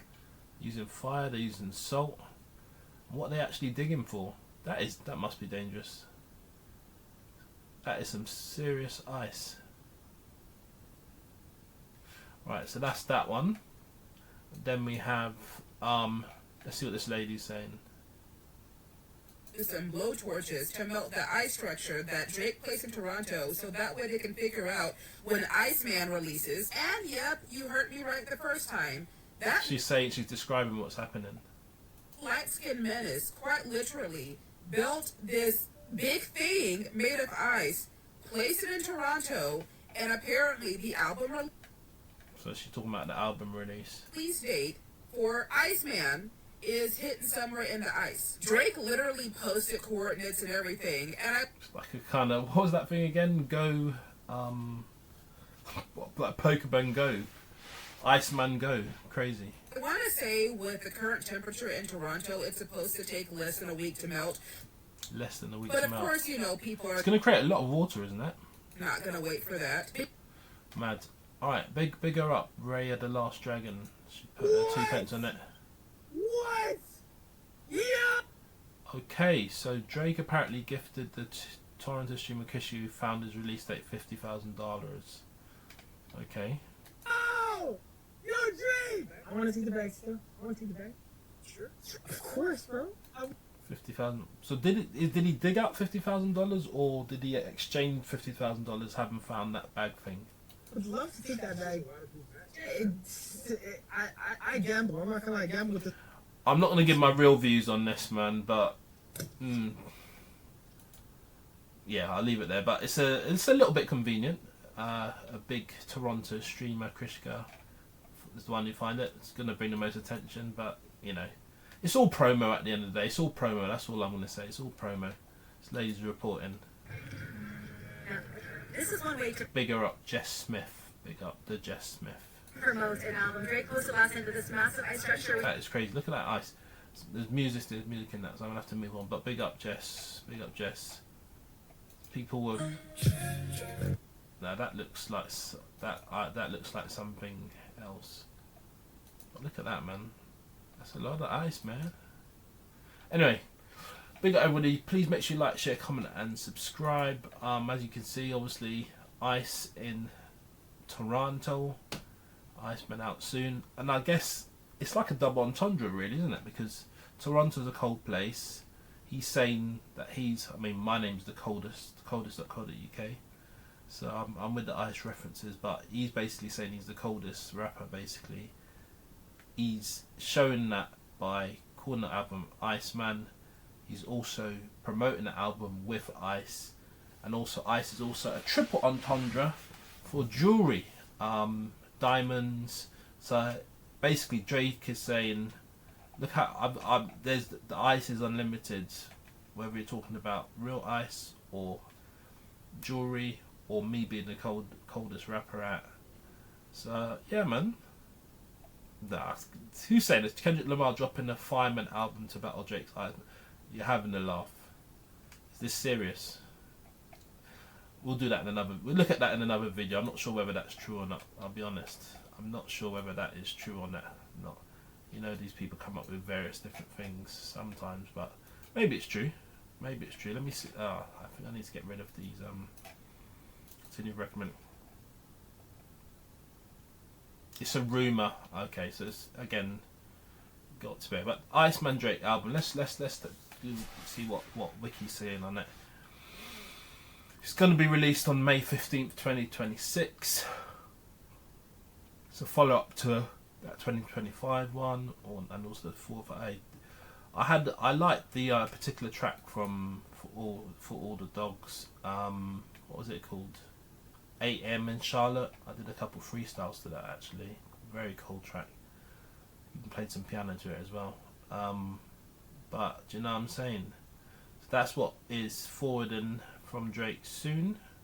Iceman Drake album, 15th of May 2026, can be released on OVO Republic. There's all sorts of live streaming. There's Iceman episodes. I forgot about that as well. It's like kind of like filming, isn't it? Then there's all sorts of different themes. Dressed Art of Martha's Feed with Kendrick Lamar, and explanations are out there. But yeah, man, that's what Drake's doing. Rapper Drake, as I say, he lost against Kendrick Lamar, but I think he's gonna win the battle overall, isn't he? He's done bits across many years. First song, one dance to surpass 1 billion streams, and that's where we're at. So we'll see how Iceman does. But for now, please make sure you like, share, comment, and subscribe. But for now, I'm done talking. Stop comparing yourself to people who keep the game. You don't see the price they pay to look like they're still winning. See, some of y'all are comparing a 9-to-5 grind to somebody swiping cars, trapping, and scamming. You see the cars, the chain, the... Tahiry gives haircuts on Instagram. Who is she? Listen, I was just scrolling through my Instagram feed and I see this young lady giving haircuts to people on Instagram and giving talks and that, and I thought, do you know what? Let me see what's going on. You know, what does she do? Is she an actress? Does she just do hairdress? And it turns out she was on. I think she was on Love and Hip Hop as well. But yeah, this is the real. Well, I think her name is Tahiry what's it? Tahiry Yose. Dominican heritage. Big up my American fans. This is a little bit of content for you lot, yeah. And yeah, she's on Instagram. You can see her profile there. She gives haircuts on Instagram. I'm sure that's not the only thing that she does, but the older I get, it's a very interesting way of I don't know, building media, building content, and she's here giving the man them some haircuts and that. I thought, let me just take a look at the content and give me your views on it. It's a very interesting. There's people saying you got open availability this weekend, so she's definitely getting a business out of it. She's getting business out of it. I mean, she's already got a massive. So she's got 2 million followers, and as I say, accompanying the haircuts, she's doing kind of. I told her that I might be open to the idea. She does voiceovers accompanying the haircuts. Essentially. I've met 40-year-olds that act like boys, and guys in their late 20s that are ready to cook. So she's talking about all sorts of different things, dating and all sorts, and it's just kind of different. It does stand out. I mean, and that's the thing. had she not been doing something that's very kind of niche, very nuanced, I might not have even taken a look at the profile, to be fair. Here she is with Jadakiss and what's this lady called? I Am Queen.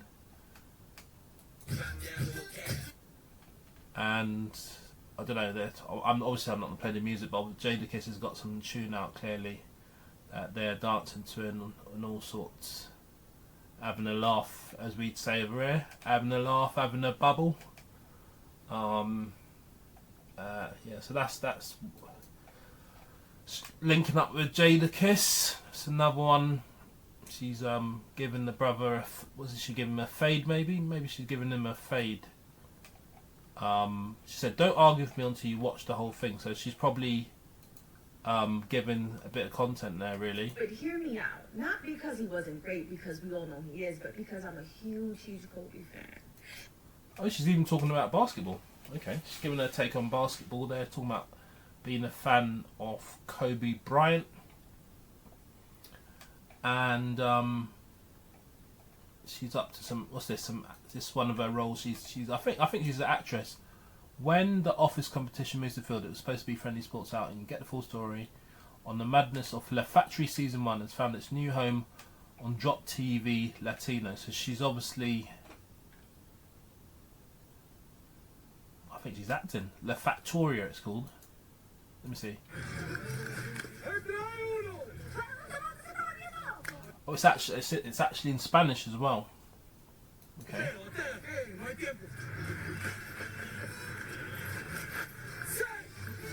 Is she actually in this scene? Oh, there she is. Okay, she's it. This is her in the scene. So I think she's Dominican, her heritage.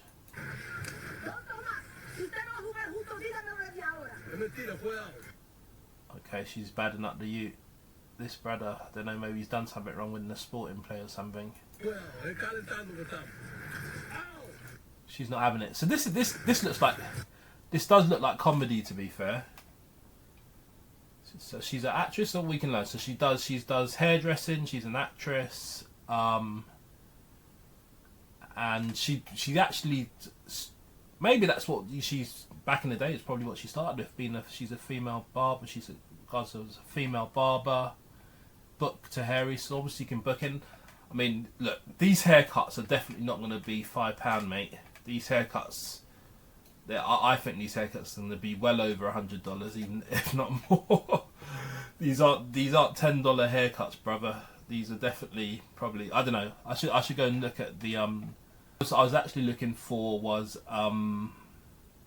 what the hair run prices were, the haircut prices were.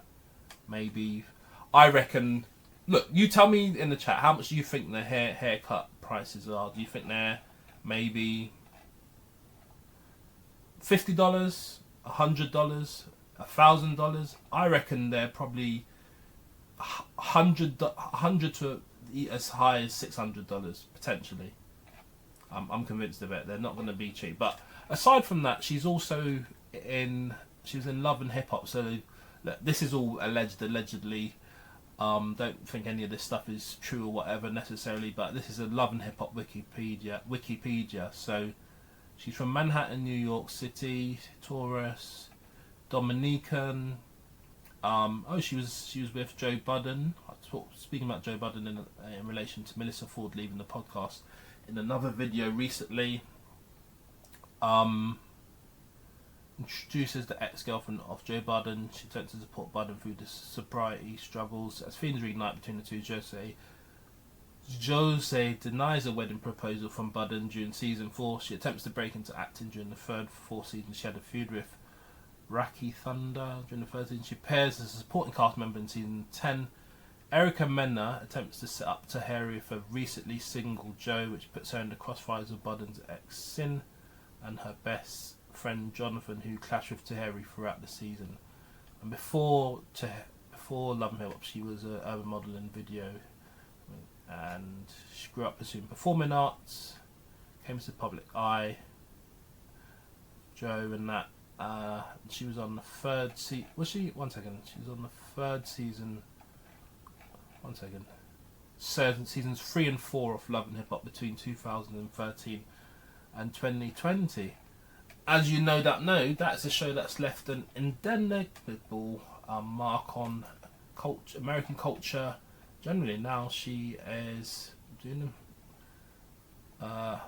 gym, foodie, and haircuts and acting. So yeah, who is Tahiry? That's who Tahiry is. Big her up, man. I thought, look, let me just do a quick run through on her and put in the comment, if there anybody else you want me to look at to cover, do let me know. But yeah, man, please make sure you like, share, comment and subscribe. But for now, I'm done talking. Endorsement deals, sponsorship, more money, more problems. It's about to happen.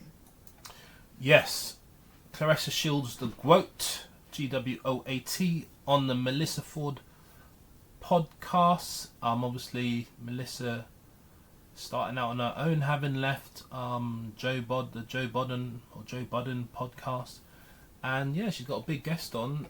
What's the podcast called? On Hot and Bothered podcast. Obviously Melissa, well, she's legendary for her own reasons, in hip hop, etc. And yeah, she's having this podcast with Claressa Shields, heavyweight champion, undefeated. I think she's undisputed and undefeated. Let's see what she's saying. I am so happy for you. Thank you. I am so happy for you. I'm so proud of you. So Melissa's given her some flowers. I mean, we've only met twice, but I have this. Melissa's gone for that sort of. She's wearing glasses. She's got a tie on, a real office type look, isn't it? Business. She mean business. You know what I'm saying? Innate sense of pride for you because you have been. Just seeing your drive is so inspirational. It's a bit different, actually. If I'll be honest with you, the glasses and the tie, I wouldn't have recognised Melissa actually if I didn't see her name there. She looks a bit different, but I guess it's the image for the show. And aspirational. I know that there is a legion of women and young girls.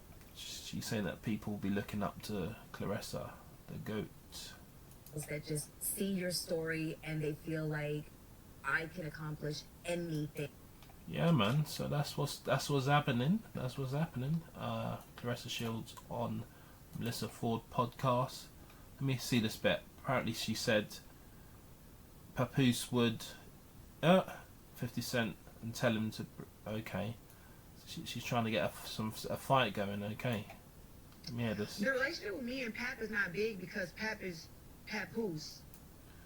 She said, I don't know if she just should have said that, because that's that kind of like saying that Papoose not standing his own right. I mean, Papoose is known, but what she goes on to say is that because she's famous too. But I think that's kind of taken away from Papoose to some extent by saying that. But she is famous too.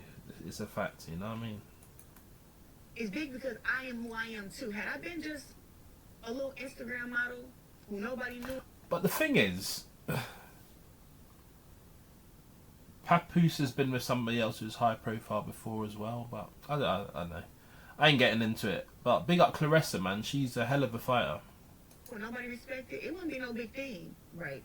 Agreed. The big thing is that he was a champ. He would have. She's no joke when it comes to fighting. I'll tell you that for nothing. But where's the clip where she's talking about? I'll find out. Who can fight? She's saying that Papoose can fight. Who from New York know that Pat can get down? People from the ends know that Papoose is about it. What 50 Cent is? There you go. There she said it. She said that Papoose would defeat 50 Cent, basically, innit? Maybe we'll see. Maybe we won't. I don't know. I don't see that. That's not going to happen. I don't see 50 Cent stopping whatever he's doing, building up to his billions to fight Papoose, man. Obviously, 50 Cent does troll people and that, and he's petty or whatever it is. But I don't think he's going to go to the extent of fighting Papoose. But maybe people would pay to see it. Same way. Maybe they would actually. But anyway, look. That's Melissa Ford and Claressa Shields on Melissa Ford's podcast. big them up same way. All right. Like, that's been me forever. Yeah. I can't lie, I do rate. I know people think, people say she's got a lot to say, they don't want to hear as much from her, but I think what people need to realise, is I never played with these. She's in the boxing game. Like, if she doesn't make a character for herself, if she doesn't stand out, she doesn't promote, nobody's going to be interested. This is all part of the kind of either building up a personal brand. You hear that quite a lot, and in any event, having something that people will want to go and watch her fighting somebody for. That's it, basically, isn't it?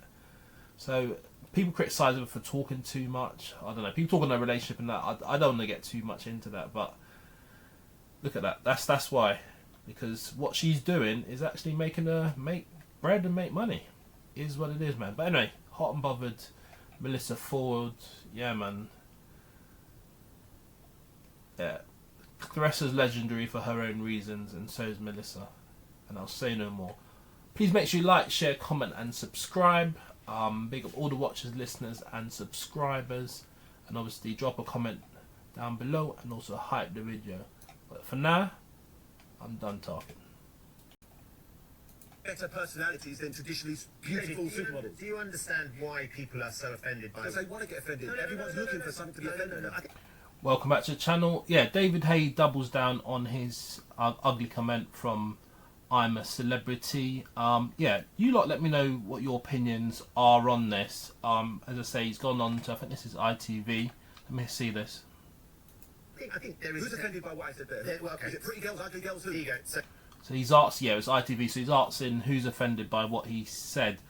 Now, obviously, this is part 2, and as I say, this kind of centres around the idea of pretty privilege. Now, obviously, there's two sides to the argument. He's a boxer. He's just forwarding with no holds bars, and he's saying it as it is according to him. He's saying basically that he feels that people who are less attractive kind of have to work harder. But the other arguments, which you might have heard centered or discussed on the channel, say that he's generalizing. They're saying that he's misogynistic. He denies that. He says that he doesn't hate women. He says that he's just saying it as it is. But the other argument is that it's kind of reducing women to just looks and suggesting that the only value in women is in terms of looks rather than any other qualities such as intelligence, etc. But yeah, as I say, he's doubling down on it. Let me have your opinions in the chat. I think most people agree that aesthetically there is a concept in Western society of beauty and pretty privilege, and sometimes there can be advantages, being more attractive. But I guess I'm not sure that you can generalize. However, there seems to be quite a lot of people agreeing with him actually, but they feel that the way that he's phrased it is not politically correct, and there's no doubt about that. The way that he's phrased things is not politically correct. But let's hear what else he's saying. So this Assembly Baker in the paper, one of the most sexist, misogynistic, not to mention utterly. So that's the type of commentary that he's kind of getting from the public, that the slant that he's or the argument that he's making is quite misogynistic. The nicest comments I've ever heard. Julie Bindle from The Sun. They were deeply offensive and old-fashioned. Our very own Ashley James. Yeah, the old-fashioned one as well. That's another one as well. Ben Shepherd's reading out the comments.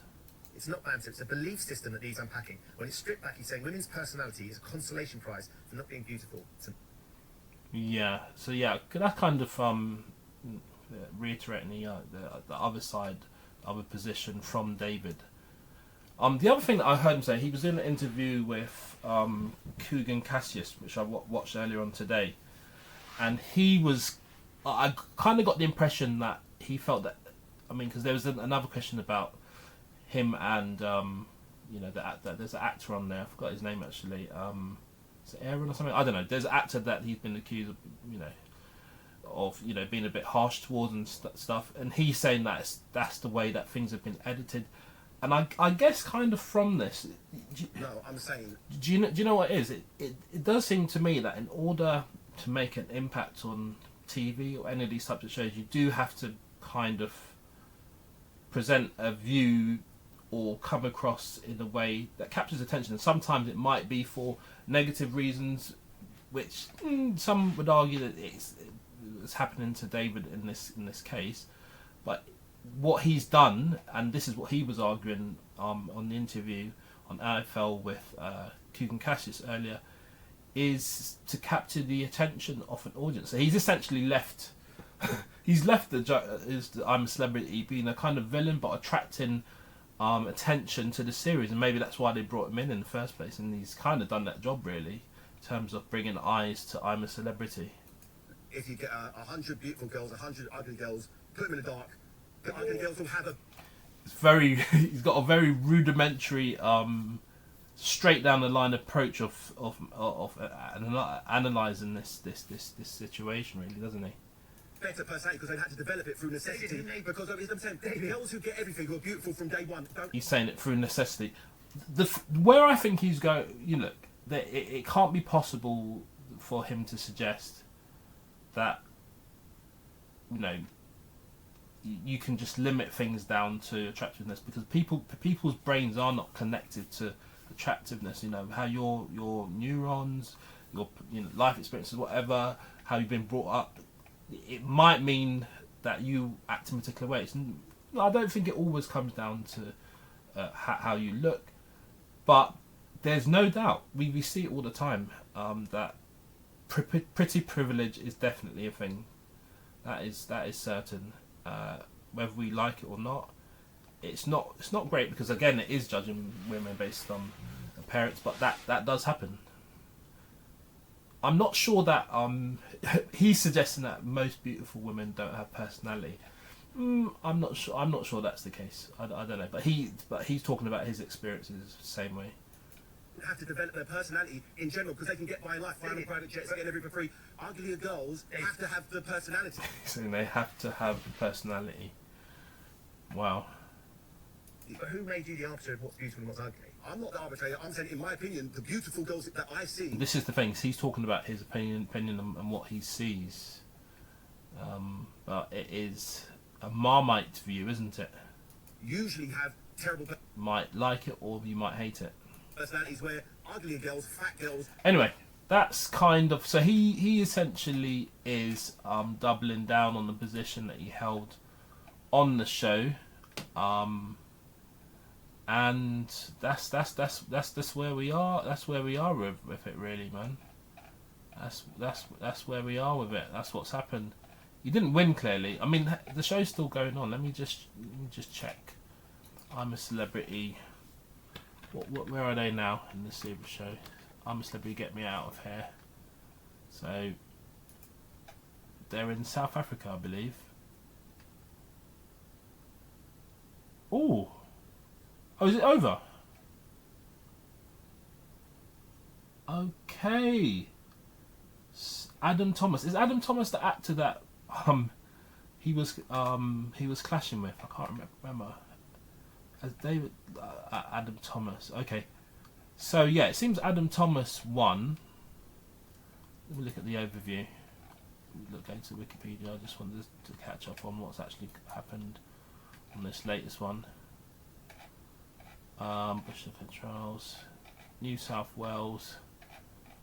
Okay, so here we are. Original, these runner-up. This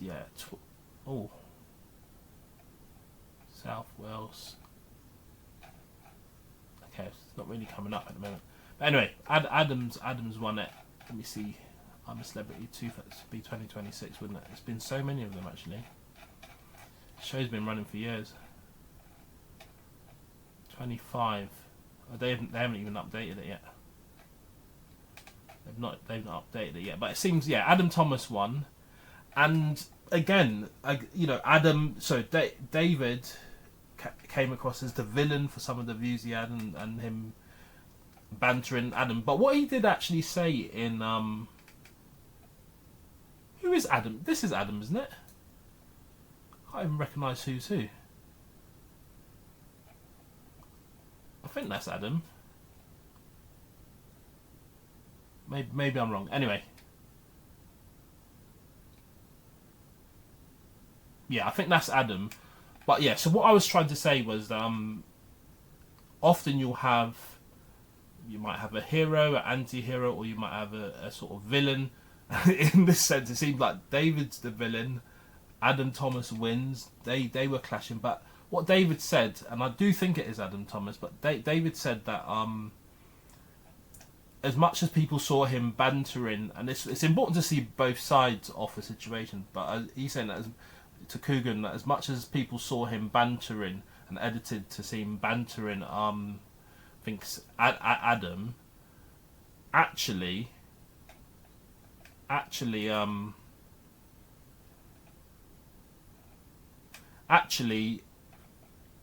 was bantering him as well. So it wasn't just like kind of one-sided, but he said it was edited in a particular way that made it seem that way. But yeah, let's look at this. This is BBC.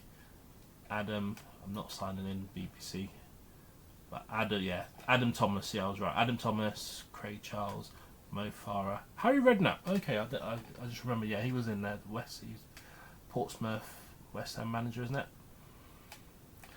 But yeah, I mean that's how the cookie crumbled. But yeah, let me have your views in the comments below, man. About David Hay kind of doubling down on his position in respect of this ugly comment. But do you know what? Please make sure you like, share, comment, and subscribe. But for now, do you know what? I'm done talking. Gotta make it back safe, car got a little boy. It's hunting made where I still beat him like I'm Floyd. If it ain't me on blacks, tell him kill the noise. Shit, Squeeze, you gotta play. Welcome back to the channel. Big up everybody. Yeah, Joe Black and Squeaks dropping a new project called The Usual Suspects. You might have seen the kind of longer video preview that is there on Joe's page there. The Usual Suspects, kind of like a longer video. Apparently I think he's saying it's already got 100,000 on YouTube, so you lot keep on running it up, man. And yeah, a long waited project. I think Joe's jumped on a few features over the years. I think he was on one with Tion Wayne as well a few years ago, and he's done other freestyles still. He did a like a legendary one with I think it was Grime, what's it called, GRM Daily or something as well.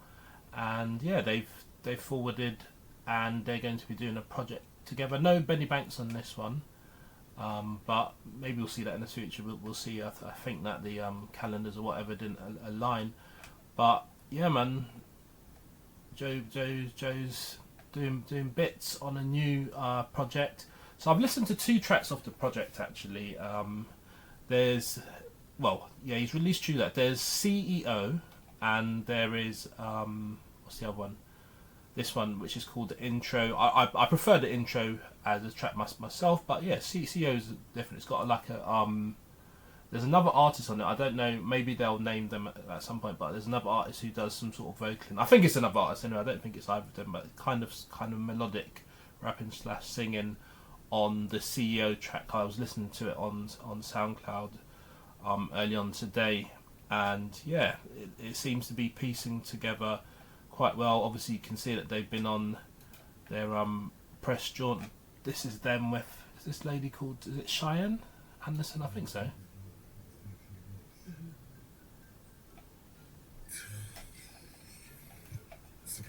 Yeah, anyway, they've been on BBC One Extra. Let me just see something. Yeah, they've been on BBC One Extra, so they're on a press run at the moment, and even doing a bit of, what's that? What do we call it?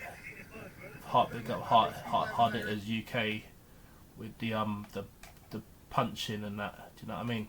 So yeah, really putting a lot of effort into promoting this project. So you lot, make sure you run it up. Usual Suspects. As I said, there's that longer kind of video. I think, is it Westy on the beat? Who's their the producer on this track as well. So yeah, man. Yes, looking forward to listening to the whole project. As I say, I have already listened to the intro and also CEO, which I think those are the tracks that have been released. And as I say, the intro is already doing numbers on the YouTube. So you lot keep on running that up. But yeah, man, that's Joe Black and Squeaks with a new project called The Usual Suspects. We've got all the watchers, listeners and subscribers. Please make sure you like, share, comment and subscribe. Swipe down to hype the video, swipe left to hype the video, drop a comment, and for now I'm done talking. Is that what he's feeling? But he signed a real fight. For sure. Yeah, that's what Manny Pacquiao's saying. I've got another video on this. Let's just look at this one. Right now, we don't know exactly where the fight. So he's saying doesn't know where the fight is going to be. It's going to be at. We don't know the location of the fight. The Sphere is one of. So he's saying the Sphere is going to be one of the places. The places that they talked about. That they talked about apparently. This is 2 weeks ago, but yeah, Manny Pacquiao. So we don't know if it's 100. This is this year, by the way. And he's also planning to fight Mike Tyson, Floyd Mayweather. We're going to be there, and this is not actually a fight, it's an exhibition. Yeah, so he's saying it's not actually a fight, it's an exhibition. Now, look, first thing to say is I ain't seen the actual contract myself, but my understanding based on the media coverage initially about this was that it was going to be a real fight, and it might be mind games. You know what it is? Like, maybe it's like a kind of bait to get people interested. Who knows? I don't know, but I think people did think it was going to be a real fight. But one of the people who's actually seen the contract, Manny Pacquiao, is saying it isn't a real fight. And look, that 50 and 0 record is not anything to be scoffed at. Maybe he just doesn't want to risk it for a bit of money in his retirement. That's what I'm kind of hearing now. And the reality is, let's be real. We don't really want to. I mean, we want to see the fight, then fight. But in terms of whether we think it's significant as to whether either Floyd beats Manny or Manny beats Floyd, I'll be. Do you know what? I don't personally think it's something to risk your 50 and 0 career over, but if that's what Floyd did, then that's the contract that he should honour, really, isn't it? The Sphere is I don't know. I guess definitely from Manny Pacquiao's point of view, he's not going to be too impressed with that at all. He's not going to be. Somebody's saying, did he sign a contract that he regrets? We have a special guest here today. We'll be bringing him in. There's no blueprint on how to beat Floyd Mayweather. And he could. So you're saying there's no blueprint. So this is one of the press conference leading up to it. He can tell you that himself. You know, when we talk. That's what somebody's saying here. Floyd must be afraid of losing his non-defeated record, and I completely understand why he might be afraid to do that. I think it's an unnecessary thing to do. He should have just agreed to an exhibition. But I reckon, mate, I think it's going to be in Netflix. I think it is, but maybe there'd been no interest in it if he wasn't putting his record on the line. Maybe that's what it is. Pacquiao tells Floyd to be a man. Let's see this. This is not actually a fight, it's an exhibition. That's not what we signed. Like, we signed a real fight. So he's saying that's not what we signed. We signed a real fight. So yeah, man, I'm not getting into this. There's people saying, oh, Mayweather signed the professional Netflix fight. Now, it seems that he did, but I've not seen the contract, so I don't know myself. But in terms of whether he took advance money or not and all that side of it, I don't know too much about that part of it, I'll be honest with you. But it does seem to me that somebody's telling Porky's, put it that way. Somebody is telling Porky's. I don't know who it is, but it does seem that somebody is telling Porky's about what the fight was meant to be. Do you see what I'm saying? Before he wants an exhibition with me, but I disagree, and I don't. So okay, so he's saying, Pacman said that at one point Floyd did want an exhibition with him. it's a bit of a mess, really. I mean, we'll see. I mean, is the fight even going to go ahead now if there's no agreement on terms? That's something that we're going to have to consider, because it's all up in the place. But look, let's do this. You tell me the answers to the 2 following questions. Do you even want to see the fight? That's the first question. And the second question is, who do you believe? Do you believe Manny Pacquiao or do you believe Floyd Mayweather? I.e., do you think that they agreed that it was going to be an exhibition fight, or do you think that they agreed it was going to be a professional fight with Floyd Mayweather putting his record on the line? And I guess Manny Pacquiao's also putting a record on the line. You know, a loss is a loss, so that's if he loses or if he wins, that adds or takes away from his record. So who do you believe? That is the question. Look, I'm on Manny's. I'm on Manny's side. It just doesn't logically. It doesn't make sense to me. Okay, that Manny would probably even want to fight Floyd if it was an exhibition fight. Manny wants. Well, I don't know if there's no belts to take away, because I'm sure Floyd must have conceded the belts, but I think Manny probably would want the joy of taking that unbeaten record from Floyd. So as a prize, forget money aside and everything, logically I can see that Manny wouldn't agree to anything that wouldn't result in him taking Floyd's record. That's that's how I perceive this, but let me know your thoughts. But for now, I'm done talking.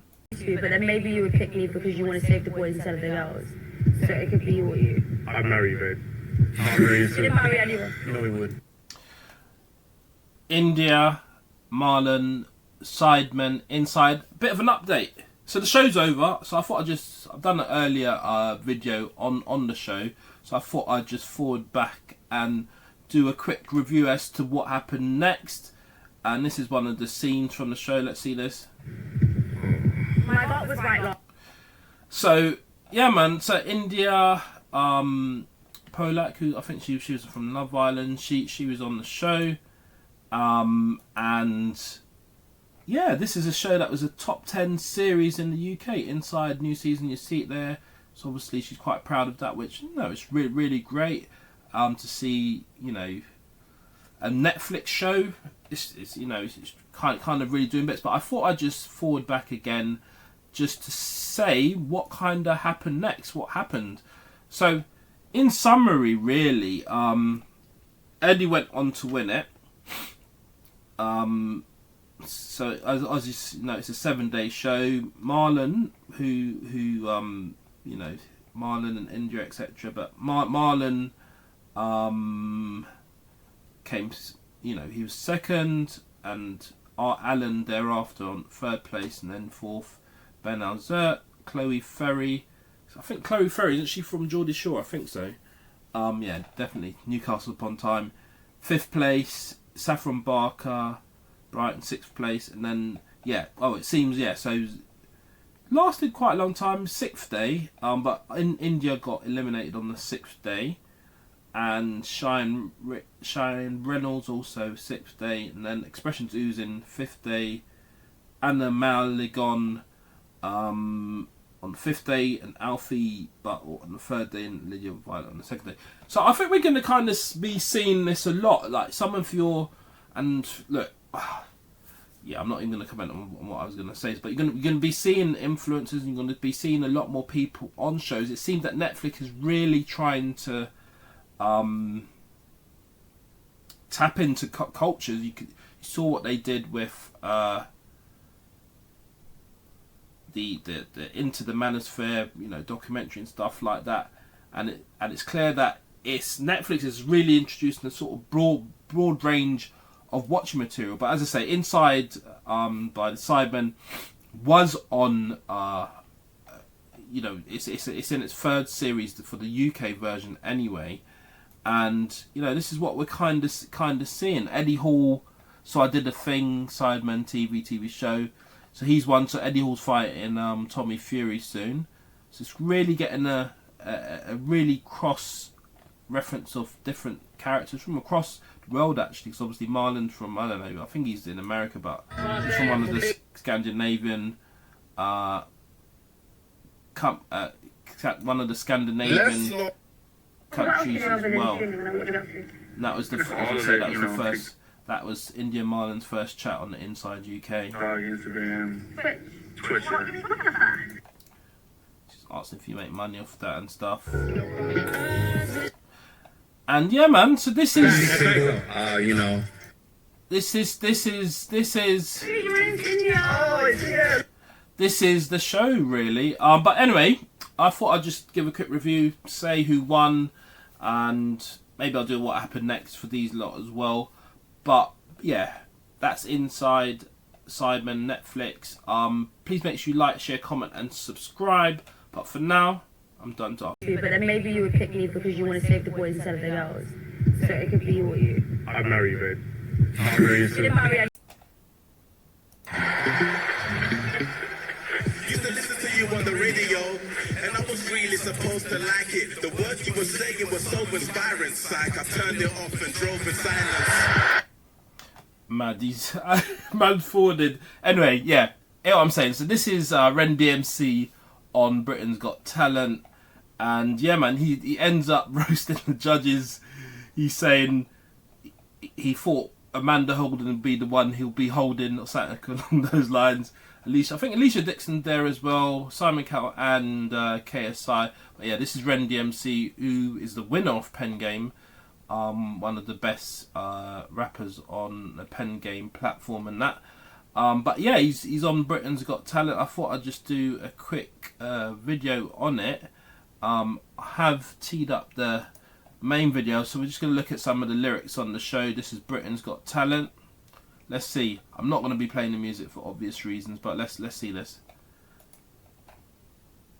Check here. So BGT, say BGT. So he's getting people going. Say DMC, so he's getting them to say his name. He's even getting KSI to say his name. Little does KSI know what's going to happen next. Go on. First of all, thanks for having me on BGT. See, I came for Alicia secretly.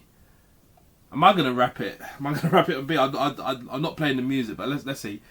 So he said, I came for Alicia secretly. You're pretty. You remind me of Alicia Keys. I've been waiting for the day to tell you she's the queen. But I'm gonna be nice this week, and if I'm being honest, I like Mystique. Let me think about that. Yeah, Mystique is. Yeah, she was in Mystique. I like Mystique. So Alicia Dixon was in Mystique. Okay, I get it. I used to watch you on the TV. Pretty Nice Girls, still the T-Move version of the Spice Girls. Okay, so he's been cheeky about them saying basically that. I mean, he probably didn't say T-Move. I think the caption's got that wrong, to be fair. But he's saying that. It's like, is he saying that they're a copy of Spice Girls? I don't know. Maybe he is saying that. So hit the buzzer and just make sure that it's golden. I need a lover who would be one that's chosen. So Rem DMC obviously is leading up to rhyme it with Amanda Holden, isn't it? Who is the other presenter on the show.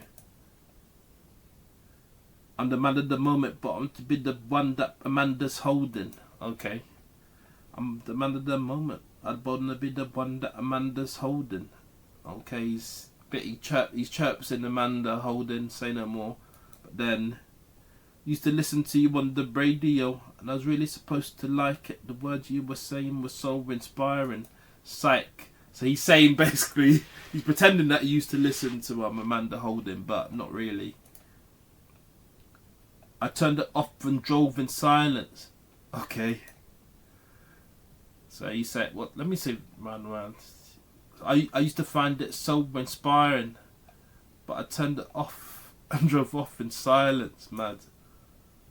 So who's my next victim? Don't worry, I've already picked him. This one is an easy target, 'cause that whole forehead is large from a distance." He's talking about KSI. Okay, I've got no comments on bro's hairline. But he's obviously rhyming it. That's what Ren DMC is doing still. An easy target because that whole forehead is large from a distance. So he's kind of, do you know what he's done? He's kind of worked the raps. One second, let me pause it there. So he's kind of worked the raps in because they obviously have to pause. It's TV and drama affecting it, so that just to give time for the camera to look at the reactions of what the people are hearing. So he's probably slowed it down a bit or left gaps in the music in order to do that. KSI, the timing is impeccable. I'm in my prime and the drink says it all. Your movies and music are incredible. I'm joking. So he's dissing his movies and music. And he's talking about using Prime as a reference. I'm joking. I've seen them. They're both terrible. So he's saying that KSI ain't really doing much music-wise. He's not rating it. He's got Simon Cowell laughing and that. So it's kind of comedic rapping, really, isn't it? But that's what Ren DMC is known for still. I heard that you do boxing now. And if I'm honest, I think that is... What is he saying? That is stupid. But I know why you hit your opponents. Because you can't make a hit in your music. I know why you hit your opponents. Because you can't make a hit in your music. Mad. Saying that, I don't think even KSI is boxing. I mean, he was boxing, but I think he's not really doing it these days. But yeah, I think he was trying to fight. Was it JCole or one of them? One of the Paul brothers he's trying to fight. I think he fought one of them, but I think did he? I think so, but I think he's trying to fight the other one.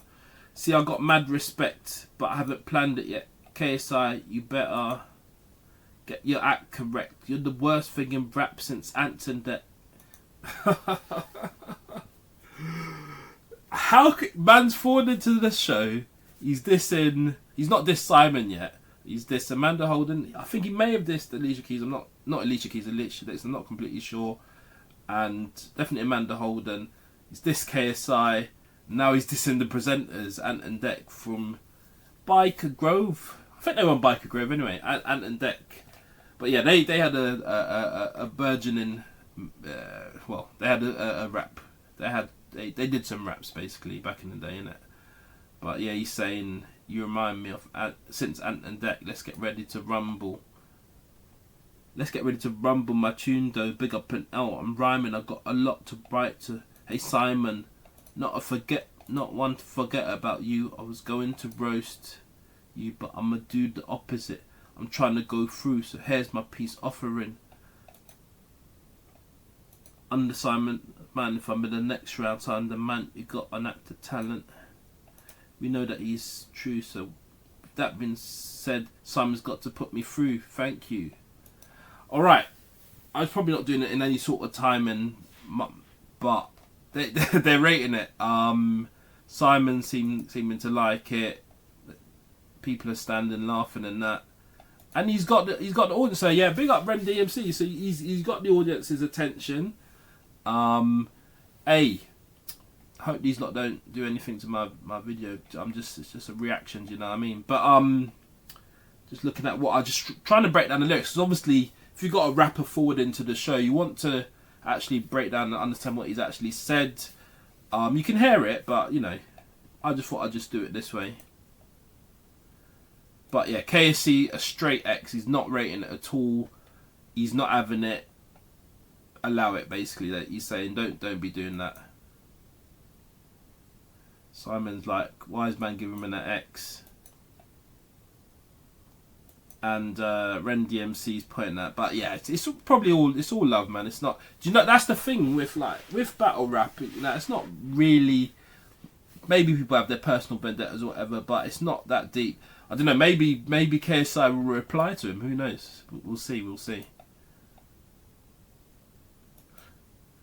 But yeah, he does go through. Ren DMC does go through. So we'll see what happens on the rest. I'll come back to review what is progress on the show at some other point. Still, do you know what I mean? But yeah, man, that's Ren DMC on Britain's Got Talent. Who'd have thought it?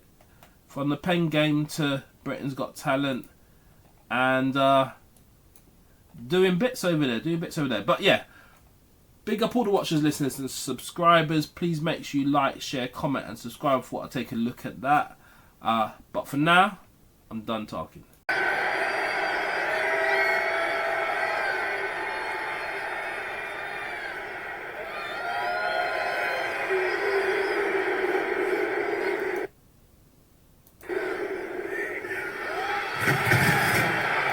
Mud. Hey, did you see that? That was crazy. IShowSpeed. I think that was Logan Paul. Mashing up Logan Paul and mashing up the... Yo, you can't tell me that wrestling ain't real, man. Wrestling's 100% real, really, isn't it? Anyway, big up all the watchers, listeners and subscribers. Please make sure you like, share, comment and subscribe. So yeah, we're looking at IShowSpeed at WrestleMania 42. And you saw what just happened. An absolute madness. And it's become kind of like a yearly tradition, or was it? I don't know. I've seen Logan Paul do a similar move. I swear I saw... Did Jake Paul do a similar move? I'm not sure. No, Logan Paul's done a similar move. KSI was involved in a similar move. I'm not sure whether Jake Paul... maybe not Jake Paul, but definitely Logan Paul. And yeah, it's just absolute craziness. Diving from that height, that's incredible athleticism to do that, and that's, you know, one of the things that we're seeing with IShowSpeed at WrestleMania. Let's see this one. So he's walking in. Is he honorary Usyk? Is he honorary Usyk? So obviously you saw my earlier video when Usyk. What's it? Jey Uso got into it with Camron, and it seems like there's a bit of a link here, because it seems that was it IShowSpeed at honorary Uso? I don't know. Let's see.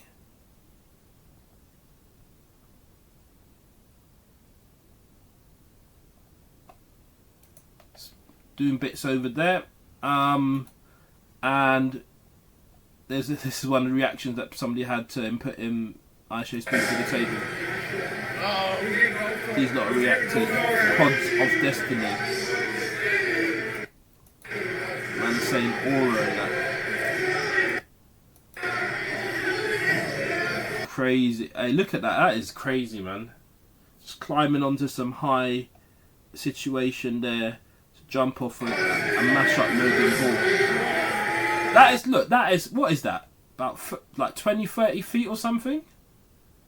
That takes some guts to do, seriously, man. What do you think? That is a height.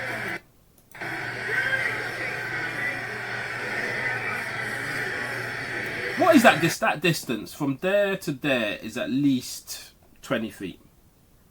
So what's 20 feet? About... yeah, about 10 meters, 15 meters, maybe 10 or 15 meters. Excuse my maths. Anyway.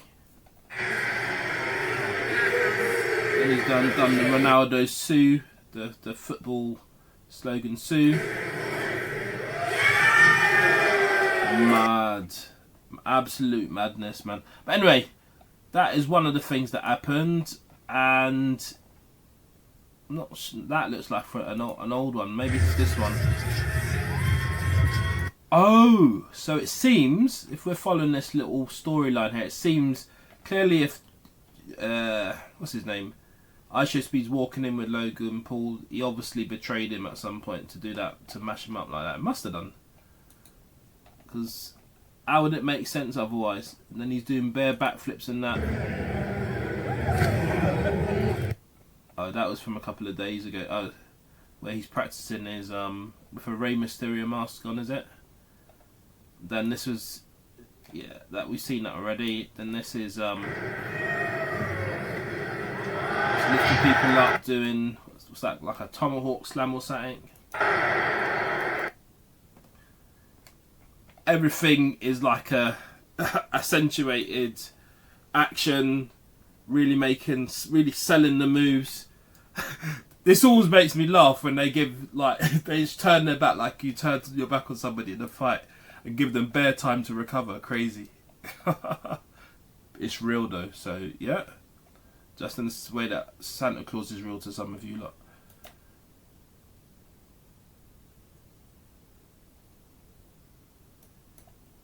Then he goes tags. Then he runs away. Yeah, so that's something that happened. Mud. What else?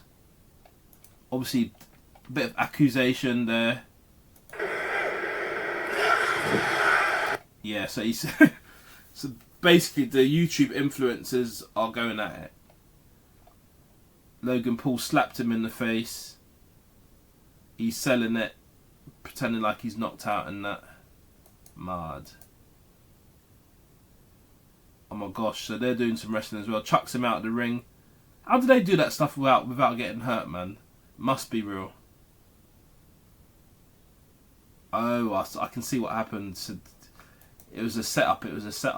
So he set it up himself, and then he ends up getting collapsed. Well, not collapsed. I mean, collapsed means a very specific word, but he ends up getting mashed up. Logan Paul and that. Crazy. Alright, look. That's WrestleMania. Absolute madness. Aguan over there, so. Very exciting. Big up WrestleMania fans and that. I thought I'd just, you can see bare action clips and that in the air and all sorts. Absolute madness. But yeah, man. That's IShowSpeed at WrestleMania. Let's see what happens. I will conclude it. I mean, I can't do this without actually giving you a narrative of what happened. So let's do WrestleMania 42. Let's see what happened. Let's give you the full rundown of what happened, yeah? So WrestleMania 42 took place Saturday, 18th of April. Pay-per-view was originally scheduled for 11 and 12, but was delayed by a week. Main event, Cody. So this is what happened. So this has made me breaking it down to you now. So Cody Rhodes defeated Randy Orton to retain the undisputed WWE Championship. Liv Morgan defeated Stephanie Vaquer to win the Women's World Championship. Gunther defeated Seth Rollins. Becky Lynch defeated AJ Lee. Let's see these. So that's Liv Morgan, also known as Gianna Jendadjo, and Stephanie Vaquer. And then the opening battle fight, LA Knight and the Usos, Jimmy Uso and Jey Uso. Obviously, I said, as I saw there, Jey Uso was on the It Is What It Is show. Defeated IShowSpeed. We got IShowSpeed and the Vision. So the Vision's the group of Logan Paul and Austin Theory. That's an interesting name, Austin Theory. And saw the return of Paige, who had gone from WE since 22 as a result of Bron Breakker, and also appearance by Bianca Belair. So that's what happened, mate. So that's a bit of background over there. Bear broadcast and that, celebrity involvement, Jonas Brothers, LS, Las Vegas Mass Choir performed God Bless America and that. Star Spangled Banner by Jonas Band DNC. And as I say, IShowSpeed wrestled in a 6-man tag team match on night 1. The Vision, Logan Paul, bare storylines, Royal Rumbles and that. But yeah, that's what happened. A couple pictures from the event, well, or early events and whatever. But yeah, man, that's a go on over there. So that's WrestleMania 42 for you. Please make sure you like, share, comment, and subscribe. I'm going to end it there. Big up all the watchers, listeners, and subscribers. But for now, I'm done talking. Reading a lot of this social media shit, all the likes, dislikes, all that was, but like you rubbed me the wrong way a little bit. I didn't expect this. Jey Uso on Camron's It Is What It Is talk show. Absolute madness. Let's look at this, man. So Jey Uso and Camron, they forward to blows on the show. Jey Uso drags Camron across the desk. And this is in the run-up to WrestleMania. Absolute madness, man. Absolute madness. Let's look at this. I'm a huge fan. Yeah. Sorry. Cameron's being a bit flippant, bit derogatory about his career and that, Jey Uso's career and that. I don't think Jey Uso's liking it too much. Okay, so when it comes to WrestleMania, right? Even Mace was getting involved in the talkings. I remember watching WrestleMania growing up. What's gonna be so spectacular about you being at WrestleMania? So they're kind of having a go at him, really, aren't they? And mate, I'm about to have 100,000 in the palm of my hand, loose, eating out the. Why does he keep on saying oos? So he has to say oos after every word, madman. Palm of my hand, it'll be dope oos. I got you. And so it'll be dope oos.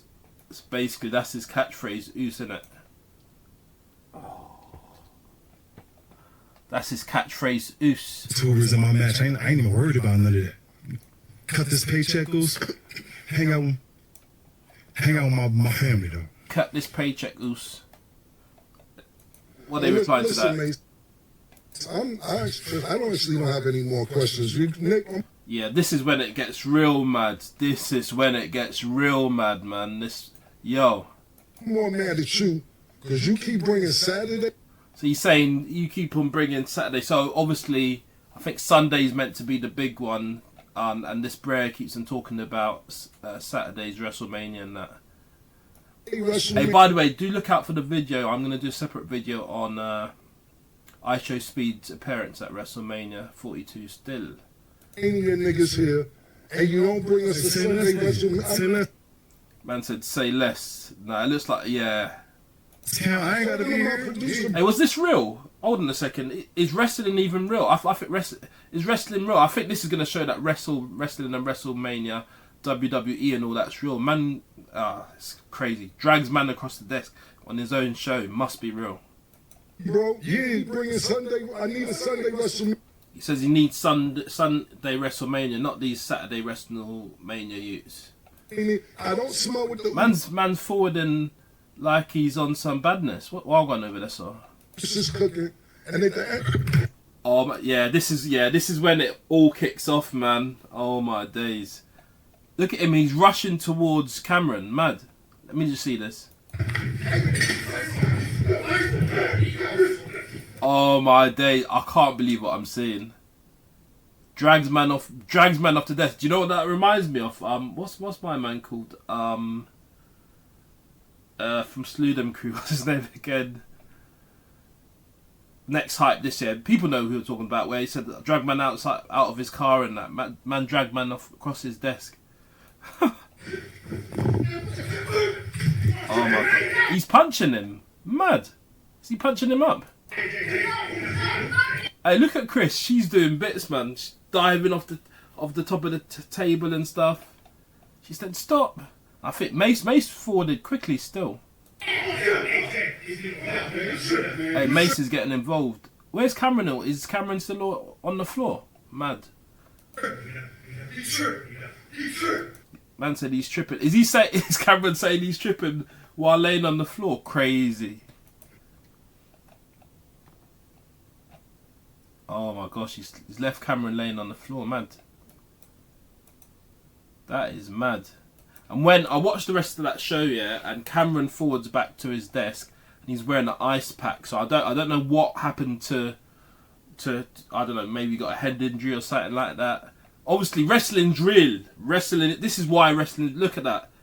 You can't look at that and think wrestling's not real, man. Come on, man. Yeah, it just is what it is. It is what it is. Mad thing. So yeah, man, that was Jey Uso and Camron getting into it on the It Is What It Is show. And yeah, we'll look at the IShowSpeed thing in a separate video. But yeah, that was a madness still. Let me know your thoughts on that. Do you reckon wrestling's real? Does that prove it? How this man forwarded to Camron's studio and battered him up. Incidentally, just to tie the loose ends, I don't think Camron actually forwarded to WrestleMania. I'm not sure. He said something. I saw a post. He's saying something about the WrestleMania popo. The police didn't let him in or something. But Jey Uso and Camron are both friends, I think, with what's his name, Lil Wayne. And Camron was saying that yeah, that's the ice pack.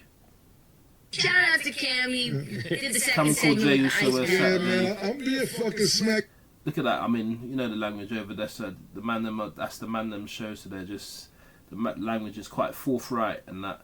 But yeah, what I'm saying is, yeah, look, he's wearing the ice pack and that. Yeah, so Camron said essentially that he didn't go, but he did go. He performed with Lil Wayne, and Lil Wayne's also Jey Uso's friend as well. But let's hear this. Back there on this weekend, man.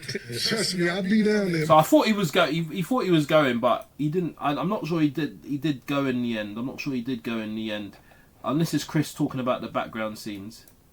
See, in wrestling, this is called a...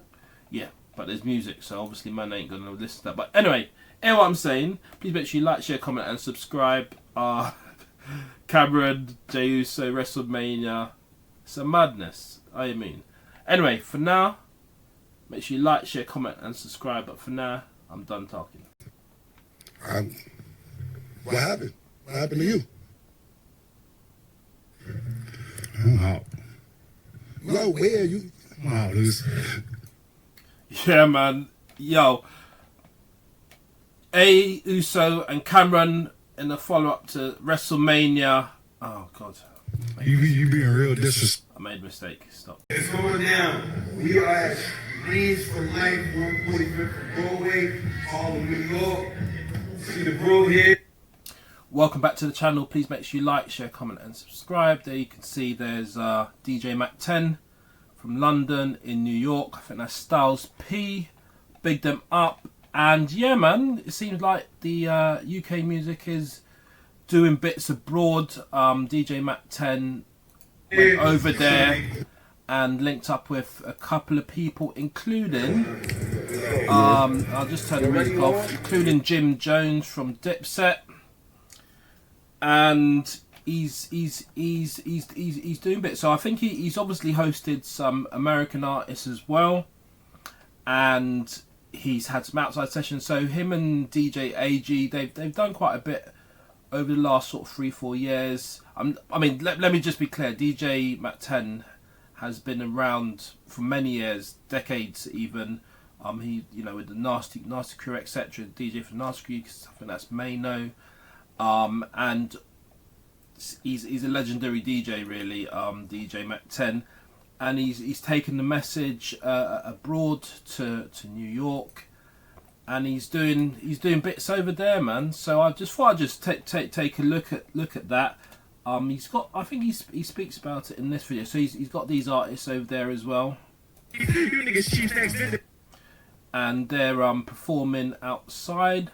He's got the concept called The Essence, where he has kind of like a live DJ mixer, and he moves about various environments across different cities. Clearly this is in New York, and then he's been doing it in London as well, and he's essentially showcasing different artists for the world to see, really. So it's really a good thing for music. And yeah, long may it continue, really. Big him up. So let's hear what he had to say about it in this post here. Just give me a second. Yeah, let's hear what he's saying. Did it. Home time. Big up the New York massive. Big up Washington DC massive. He's bigging up New York and that. Listen, it's raining now. Oh, so actually one of those clips might have actually been in Washington. It's been sunny the whole time I've been there. So it's home time, definitely home time. But big up everyone on this trip. It's been crazy. Met some amazing people. Amazing people in that.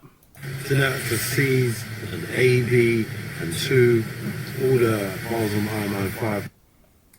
Yeah, I think I've seen that bars on I-95 over here. Actually, I think they've. I'm sure wasn't that what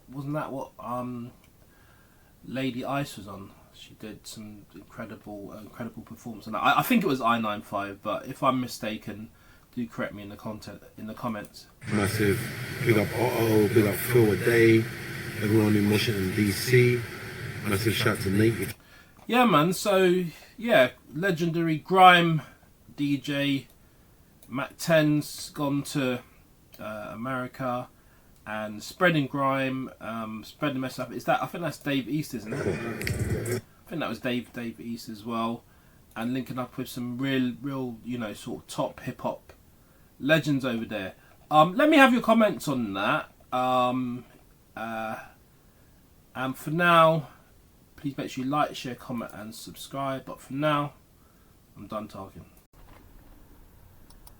You know, Miami Beach, you know, we drink. You like coconut? Yes, you like. We drink cold coconut. Yes, so Usyk, Oleksandr Usyk, undisputed heavyweight champion, and Anthony Joshua have struck up a brotherhood. And I think Anthony Joshua is with Usyk currently in the Ukraine.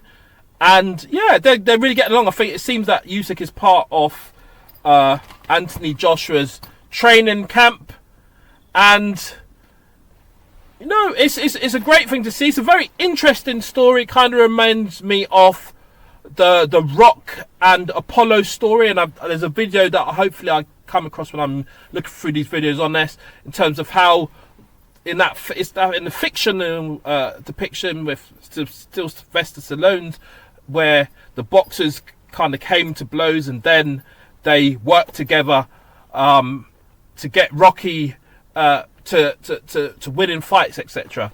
This is what seems to be happening between Oleksandr Usyk. So Anthony Joshua, former heavyweight champion of the world. Obviously Usyk's defeated him, and now they're working together.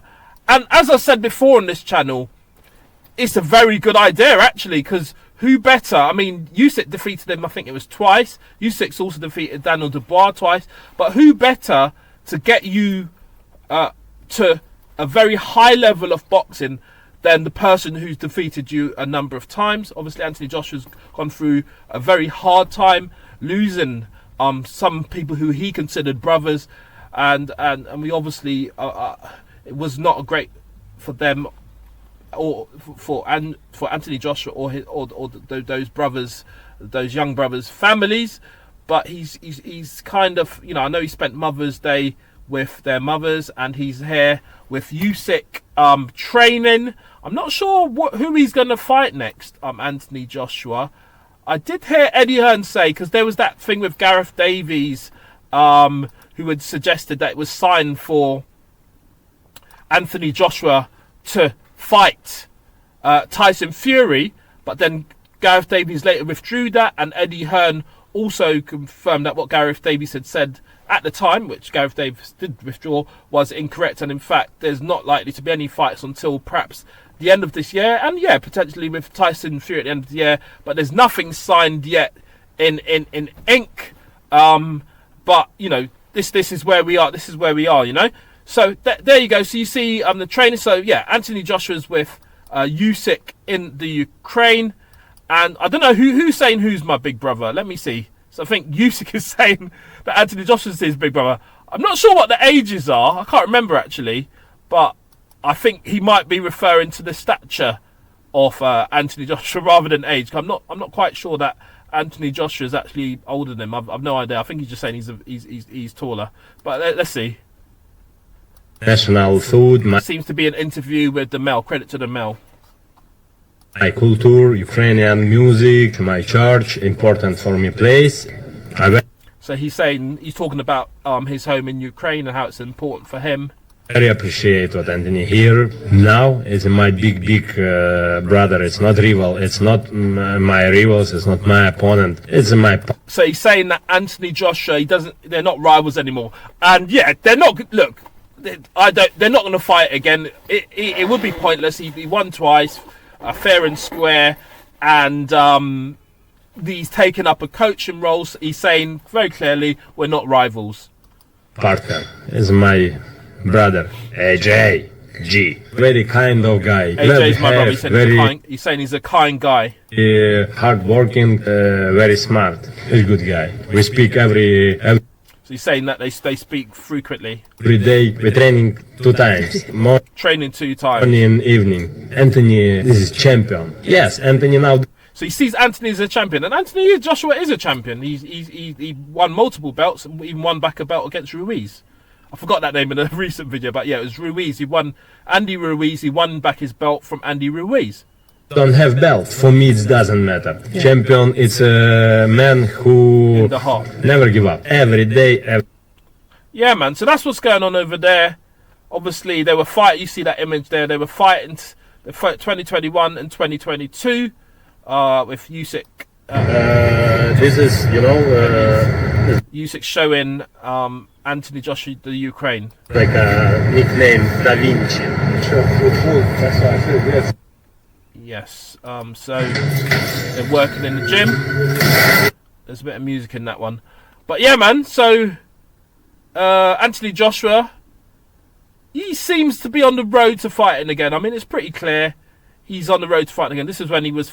They're showing each other. Well, Usyk's showing him some boxing techniques. Jab. But there's a bit too much music in that for me. And then Usyk and AJ, they flew together to the Ukraine. It's good. I saw you here. Yeah. Very feel, as this brother is saying in the comments. Very feel. That's Usyk's catchphrase. Very feel. And we see the help. We drink. You like coconut?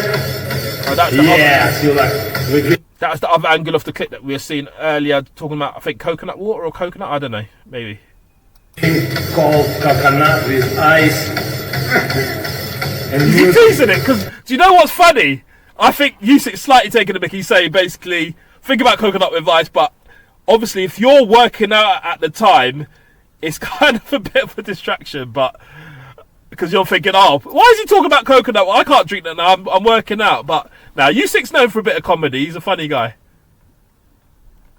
And Anthony Joshua gets a warm welcome. Bit of music there. So we'll get rid of that one. They go to a church. And there's a prayer, apparently. And... yeah, just doing a lot of stuff, working together. So, Tyson Fury, December, November 26, early 2027. We're gonna have to see, man. With big brother Anthony Joshua, working with Usyk. Do you know what? I'm actually thinking about this. This is a good strategy. AJ's gonna have the edge. AJ will actually have the edge over Tyson Fury. Do you know why? Because Usyk has beaten Tahiry Fury twice. Okay, as well as AJ. But the point I'm making is Usyk knows how to defeat Tyson Fury. So he can coach AJ on how to do it. Very smart indeed. Very, very smart indeed. I'm just looking for that Apollo Creed. I might not find it actually. But look, Sylvester Stallone.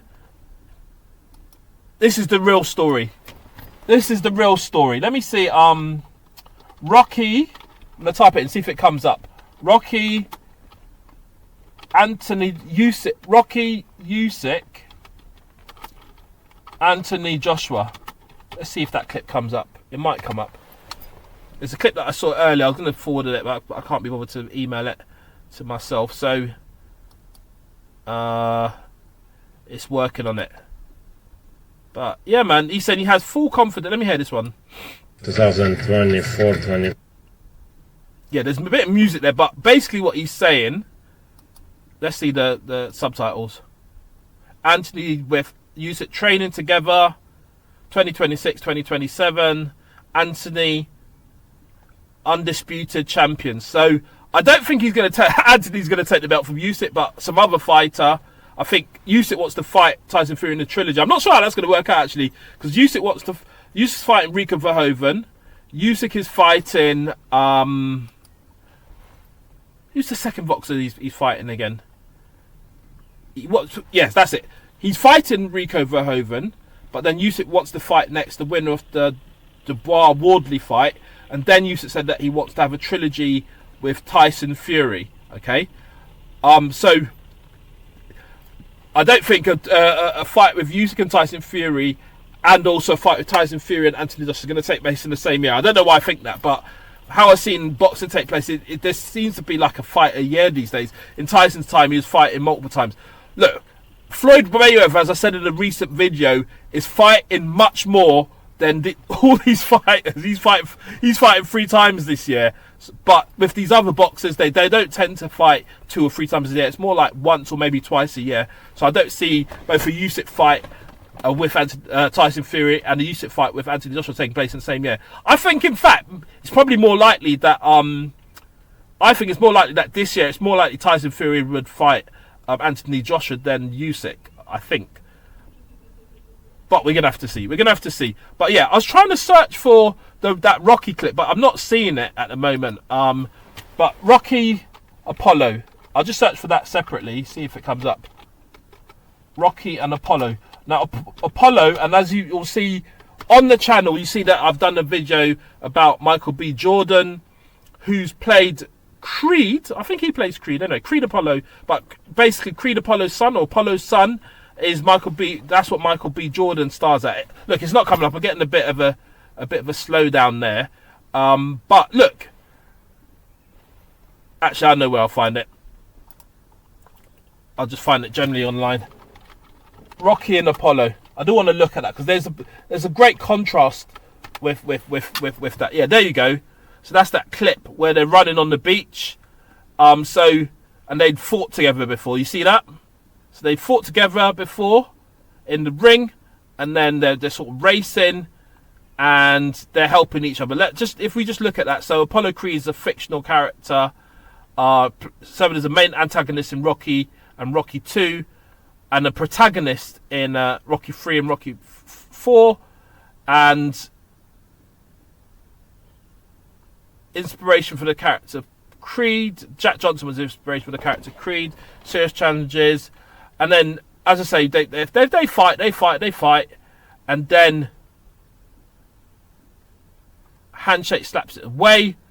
Comes out a 9-year retirement to fight Soviet Olympic boxer Ivan Draco. I think, yeah, he dies in Rocky's arms. But yeah, Carl Weathers, hey, big up Carl Weathers, man. Gains his title. Defense ends, they throw punch at the same time, symbolising the equality of the greatest. The result is not revealed until the 2000 film Creed, in which Rocky tells Creed's son Adonis that his father won the fight. In which Rocky tells Creed's son that his father won the fight. So they had a third fight together, which Creed won, and that's kind of emotional because obviously Creed later dies, doesn't he? In the latter films. But yeah, that was the relationship with, as I say, Creed, starring Michael B. Jordan. My internet is doing a madness. Yeah, and hey, you see Sylvester Stallone. Oh yes, Ryan Coogler directed that one, screenplay as well. Ryan Coogler has recently won an Oscar, and Michael B. Jordan, the star of this Creed, starring Michael B. Jordan, as I say, he's recently won an Oscar for Sinners. So they've obviously been putting in work for a long time.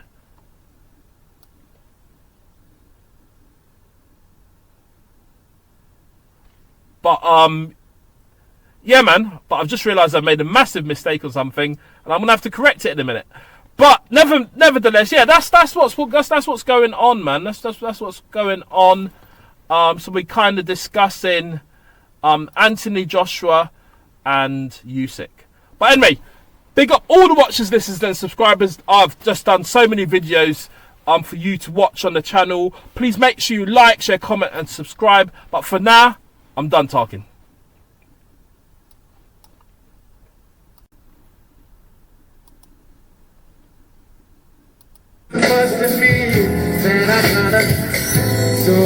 Alright, Tanks v Tyrese versus. Let me know your thoughts. Who do you think you won? Who do you think won?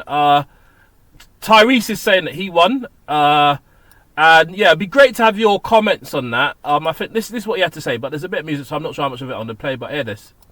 I've independent because I won. Yeah, so he's saying he won basically. What do you think? This lady's agreeing. You ain't never lied, Jody. Natasha, big her up. She's supporting that he won. This was a bit of a clip from Tank. Alright, obviously, you know that other thing set with the music thing, so man can't, play too much. But yeah, man, they're going at it. Every time I try to leave. Yeah, man, they were going at it, man. So who do you think won? Who do you think won? There's a few breakdowns from this one's from Essence, talking about the tanks, tank v Tyrese.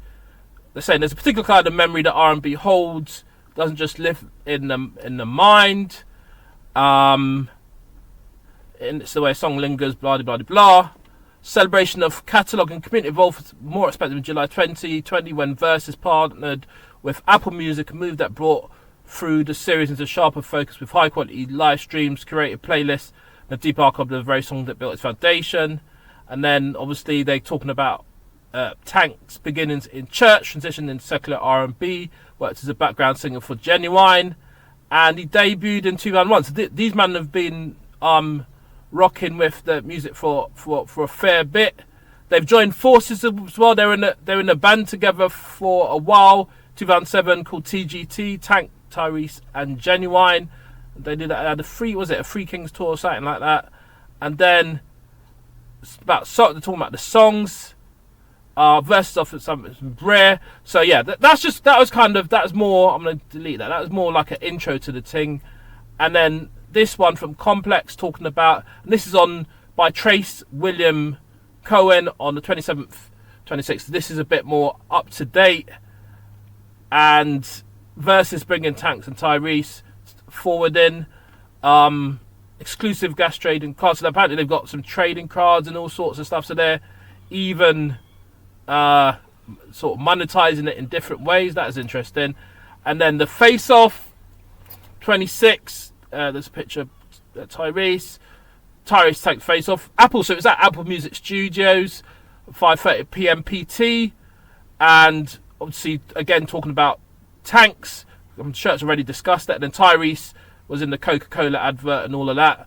Los Angeles from Watts. He was also was that movie called Baby Boy or something like that? I don't know. But that he's played some roles. He's also in Transformers and that. All sorts of the Transformers movies and that. They were in a group, as I said. And then the verses back and forth between them there. So yeah, man. Let me know who you think won. As you see, you can see their careers there. Tanks. He's had number 2 Billboard 200. So he's charted. He's done well. He's done a lot of work with other artists. Songwriting, production, Kelly Rowland, Chris Brown, Monica, Jamie Foxx, Aaliyah, Latoya, Luckett, all of these people and that. R.I.P. Aaliyah, man. Yeah, man. Bigger up. Yeah, so he's done bits, and then you got Tyrese. He's, as I say, he's an actor as well, and he's got 2,000 watts. I want to go there. Gold certification, so he's been selling well in that. As I say, he's from Los Angeles, and he's forwarded. He's trying to do his thing, man. He's trying to do his thing. Loads of different projects, as I said, with the Cheesy T, Fast and Furious. I even forgot that. Yeah, for a second, man. Obviously, a big role in Fast and Furious, Transformers. So yeah, man, he's been doing bits. But yeah, let me know who you think won. As I say. That's not the profile, that's somebody else. But let me know who you think won. What's this lady saying? Tank and Tyrese Versus will be performing at the next Versus. This is political for me. I'm straight up going straight. I'm gonna just put it out there now. I'm politicking. Tank is my guy. Tank is my Nick. I went through their catalog this morning when. So they're raving about it. Let me see if I can see any other reactions actually. Pre-game strategy. Do I look worried? Oh, that's hilarious. That's even his own profile and that. But yeah, man. Do you know what? Yeah, man. Let me leave it there for now. And yeah, man. Let me do what I do and expose the truth while tax spread. Hey, what's that about? What's that about, man? These men are funny. But yeah, that's the thing. When it comes to competition, they're probably brethrens, but when it comes to competition, you have to put your war face on and forward and win. So it go. And please make sure you like, share, comment and subscribe. But for now, I'm done talking. Two-step, what you call it, tell us what you call it, then garage. I don't care about garage. This is a... Yeah, big up everybody. Please make sure you like, share, comment and subscribe.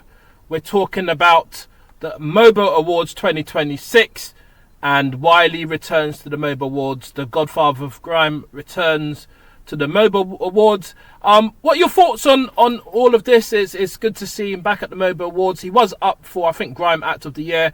That's something also that we're going to look at in terms of who were the people who won at the awards. I can say from the off, obviously I run a UK Garage and Grime podcast, and Grime is a category that I'm interested in, clearly, in addition to hip-hop as well. But what I'm saying is I think Chip picked up the award for Best Grime Artist, and we'll just go and take a look at the awards, what the awards were, who won, etc. So it's the 28th edition of the Mobo Awards, took place on the 26th of March 2026. So I'm doing this video on the 27th. It was sponsored by Manchester City Council, Amazon Music, BBC Co-op, and some other sponsors there as well. So in terms of the winners and nominees, so I'm not going to list all the nominees, and I must say I'm quite disappointed actually that I'm just looking at this one here. I really liked this track, Nights Like This, by the House Gospel Choir featuring Omar Lamar and Daneo. So it's a bit sad to see that they didn't win. I think that's one of my big tracks at the moment, but nevertheless that was one of the things that was up for Song of the Year. A well-deserved nomination. It's a shame they didn't win, but obviously congratulations to Oliver Dean, who won for her track Man I Need. And then you've got Best Newcomer, DC3. Big up DC3, man. He's been really doing bits, hip-hop. He's a multi-talented, let me just go back up again here. He's a multi-talented artist, DC3, and it's good to see that the Mobos have recognised his contribution to the UK, well, international music scene. I'm not just going to say UK, because I would say the Mobos recognises international ability, you know what I mean? And then other people up, SD Kid. I'll be honest with you, I did a video on SD Kid, really. Should have done my research, but SD Kid was also up for a Mobo and other names list, Jim Legacy, etc. So there's a couple, but DC3 gets the Best Newcomer. Then Video of the Year, Ray gets it for Where's My Husband, and Tyler didn't win the Best African Act. It was WizKid who won the Best African Act. Best International Act, Tyler was also up for that, but and Cardi B was up for that as well. A couple of the people who are up for those awards. Clips. Yeah, Clips is with Pusha T in that, isn't it? I think. Leon Thomas. Yeah, he had a good hit. But Leon Thomas, he used to act, I think, as well. But anyway, Ira Star won Best Media Personality. Oh, I'm not happy. I'd have liked that to have gone to Basanti. Bemi Ora Jogun. I hope I pronounced that correctly. It'd have been nice if Basanti won. Obviously you can see her. I met her actually. She's a very sweet lady. I met her incidentally when this was in Romford. I met her in Romford. She was actually taking a photograph, or you know, she does the photograph and the videos of the buses, and that's where I met her. She's a very nice sweet lady, but she didn't win on this occasion. DJ AG was up. I'm really surprised he didn't win actually.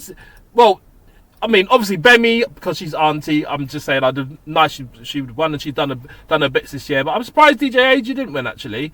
But Nico Omilana won. I mean, Nico Omilana with the NDL's got a massive presence with his his prank videos. He's did he run for mayor or something? He went for some political position in London, and he ranked, did he come like third or something? He ranked pretty high actually. And obviously in terms of best performance in a TV show or film, Stephen Graham got it for Adolescence. That's Stephen Graham, big actress. I think he's from Liverpool, but he's been doing bits for time. Best male act went to Jim Legacy. I don't know too much about his music, I'll be honest with you, but there you go. Best female act went to Olivia Dean rather. And she, as I said, she picked up, my photographic memory, yes, she also picked up the Song of the Year. So she's picked up Song of the Year and Best Female Act. And she also got albums. So she's got plenty. She's got at least 3. So that's 1. She's got 2, 3. So Best Female Act, Album of the Year, Olivia Dean, and then Best Hip Hop Act went to Central C. So yeah, his album last year was Can't Rush Greatness. And he's got a new EP, I think a 7-track EP coming up more recently. And then Best R&B Soul Act, Flow. I think that's a 3-piece group. Best Grime Act, Wiley was up for that. But I'm pretty sure Wiley's won awards in the past. But this year it went to Chip, who had his Grime Scene Saviours kind of series and type music. And then you got the Best Drill Act, Twin S got an award for that. And other people are up for that. I really rate Woe D, and I really rate Shy Cartier. Leo Say Trill's cool as well, actually, but yeah, they weren't successful on this occasion. Best Alternative Act, Nova Twins, and then Vibes Cartel, the Best Caribbean Music Act. Obviously, he's had quite an amazing year. My phone's going off. He's had quite an amazing year, having come out of incarceration. Then Best Electronic Act, Cheryl. And then Best Jazz Act, Ezra Collective. Now, I think, didn't Skepta, I'm not sure how the years relate, but Skepta with Fred Again, Fred Again got a Grammy, and I think Skepta had an association with the Grammy that Fred Again got. So, and that's a dance track. Maybe electronic is, it is electronic music, I guess, but it's different. I'm surprised maybe they went up for nominations for that, but Cheryl got it. Best Jazz Act went to Ezra Collective, and yeah. So DC3 picks up 2 awards. He also picks up the Best Gospel Award. So he's got 2 Mobos. What a stunning entrance as a newcomer. He's got the Best Newcomer, and he's also got the Best, because he does gospel rappers as well. Best Gospel at DC3, and then the Best Producer went to P2J. And there were some special awards. Slick Rick. South London General, basically he's been forwarded across to America really early and set a scene and inspired some of the hip-hop people that you would consider greats, I'll be quite frank with you. And then also Pharrell Williams with the Global Songwriter Award. So those were the awards. As I said, I framed this around Wiley going to the Mobos. I'm just going to see if I can get back to seeing some of the clips on this. So that was one that's bit somebody shared. I'm just going to move this a bit to the side so that I can see if there's any more clips around this. So that's Wiley wearing, that's hey Wiley, that's a Visu, isn't it? Wiley's got the Visu drip. I think it's a Visu anyway. I think it's a Visu. I'm pretty sure that's a Visu from my old school knowledge of the fashion drip, you know what I mean? A Visu is old school, proper stuff, you know what I mean? And some interesting events, I think. That was an interesting one with Tahiry from Love Island. I don't know. Some people are saying that clip is from an angle, and apparently she may have said hello. I've no idea. I'm not going to get into all that. I am going to be... Look, I've got so many videos on the way for you lot. I'll be honest. I've got so many videos on the way for you lot. Various topics. I am going to start looking at Inside as well. That's a new show. I think it's on Netflix. I've done 3 parts to Inside the Manosphere, and I've got some more episodes on that forthcoming as well. So do keep a lookout for that as well. But yeah, man, Wiley, hey, big him up, man. Godfather of Grime. I think he post I think I saw a video today that he posted. Let me see what he's saying. Listen, get a bit of breakfast, you know what I'm saying? Get a bit of freaking... Get some breakfast. Oh, he's wearing his Avisu.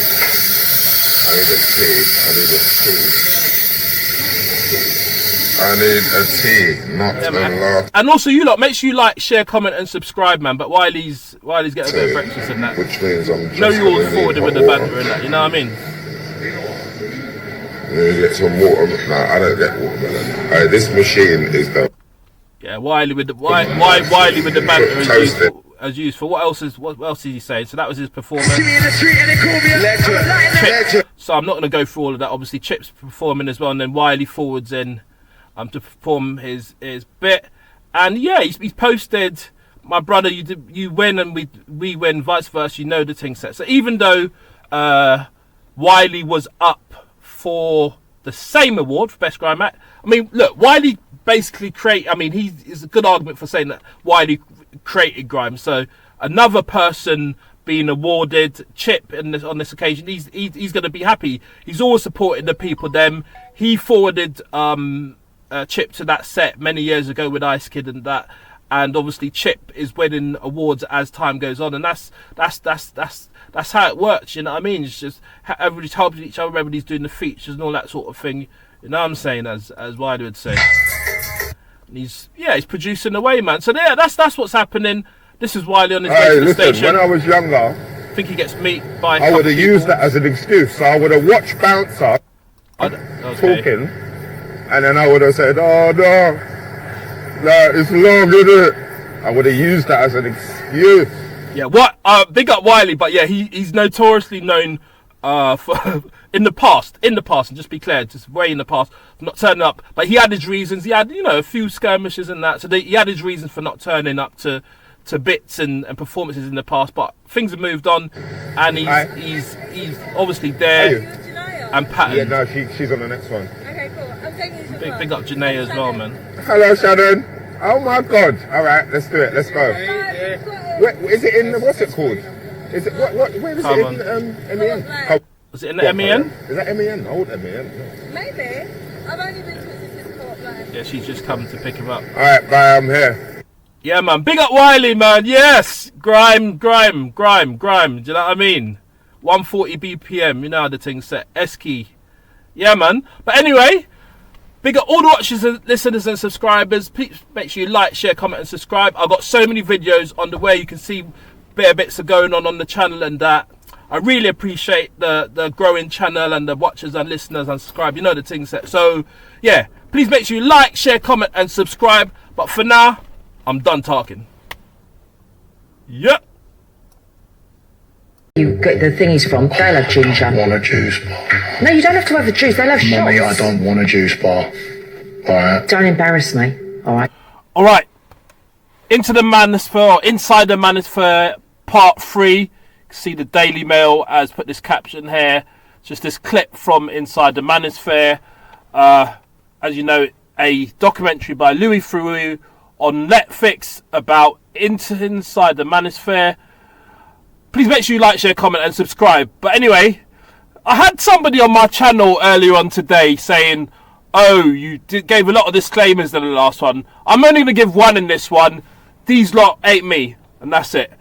But obviously I gave the disclaimers that I did. But yeah, we'll move on anyway. But the point is, I just want to look at the characters in this particular video today. So we've got HS TikToky here with his mum, saying that he doesn't want a juice bar, which is quite a interesting sort of contrast to, teaching men how to be men, I suppose, when you're considering he is, when you're being told by your mum, you're kind of like in a like sort of childlike state, but then you're meant to be leading men.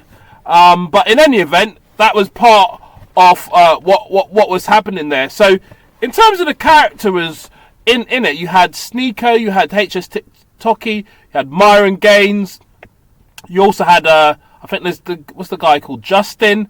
I'm gonna go for it in a minute. Look, if I take a girl on a date, one of the questions. Then you had this Justin chap, and they referred to Andrew Tate, and that's basically what you had. But since that show has happened, you've had a lot of reactions, and I was actually particularly interested to hear some reactions from women on this. Hopefully, there's no audio of this, and no music with this one. But let's hear. Has anyone else watched the Inside the Manosphere documentary on Netflix? Big up Coach Janelle. Big up Coach Janelle XOXO. Let's see what she's got to say about this. In some ways, I kind of understand them. At the root of all of it is that they just want to feel seen. So the fitness, the wealth, the flashiness, all of it. So this lady is saying she basically hearing what they're saying. Interesting. Is because they don't like feeling invisible. One of their main talking points is that women can be seen as valuable simply for their looks, but that doesn't automatically happen for men. And honestly, I can kind of get why that would be She seems to be agreeing with them to some extent. Frustrating, but it's really a conversation that men need to be having with each other, considering it's other men who are the ones that are propping women up for their beauty, but men in the manosphere end up taking it on women instead, and they try to diminish us. So she's critiquing. So as much as she's understanding where they're coming from, she's critiquing the fact that they seem to be taking out their frustrations on women. But I digress. Now, what gets me is that they do want something genuine. They really do want love, but they keep creating dynamics where women become financially dependent on them. Then they turn around and resent those same women for it by asking them, what do you bring to the table? They're terrified of being... Interesting. No, big up Coach Janelle. She's really kind of breaking down a kind of view on it. Let me see if there's any other ones that might be... Can you name a single thing? Let me see this one here. Look around. Can you name anything that a woman has built in our plain sight? Really? Okay, let's go. Wi-Fi, something this guy shouldn't have it. So she's saying that this chap, Justin, I think his name was Justin, is completely wrong, suggesting that women haven't created anything.